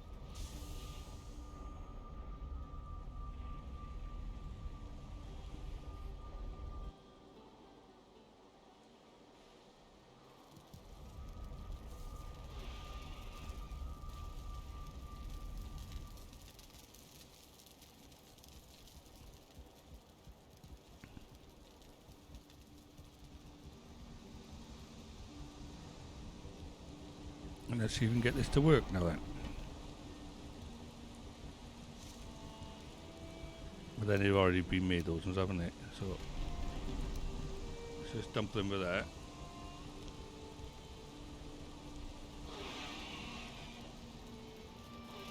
And put the flour in here.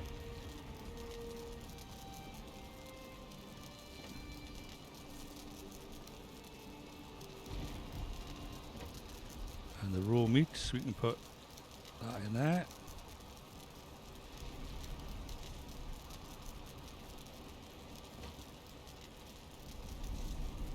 Right then, so there we go. I think we've had a good session overall, to be quite honest with you. Especially with the fisher. That was awesome. And we got our Lux rug, or Lox rug, whatever. And we got a Lox trophy as well. So there we go, folks. So I shall end the stream here. I might well pop on later on, all depends how I feel. And if I do, I'll probably stream again. But for now, thank you very much for watching. And once again, if you like it, click follow, click subscribe. Well, not yet. They're not affiliate yet. But remember, I also have all of these videos are on YouTube as well. Right? So if you want to watch them on YouTube at a later date, at your leisure or pleasure, then by all means. And I hope to see you all again soon. And have an enjoyable rest of your weekend. Okay? So let's log out. Oh, wrong one for logging out. There we go. Log out for that.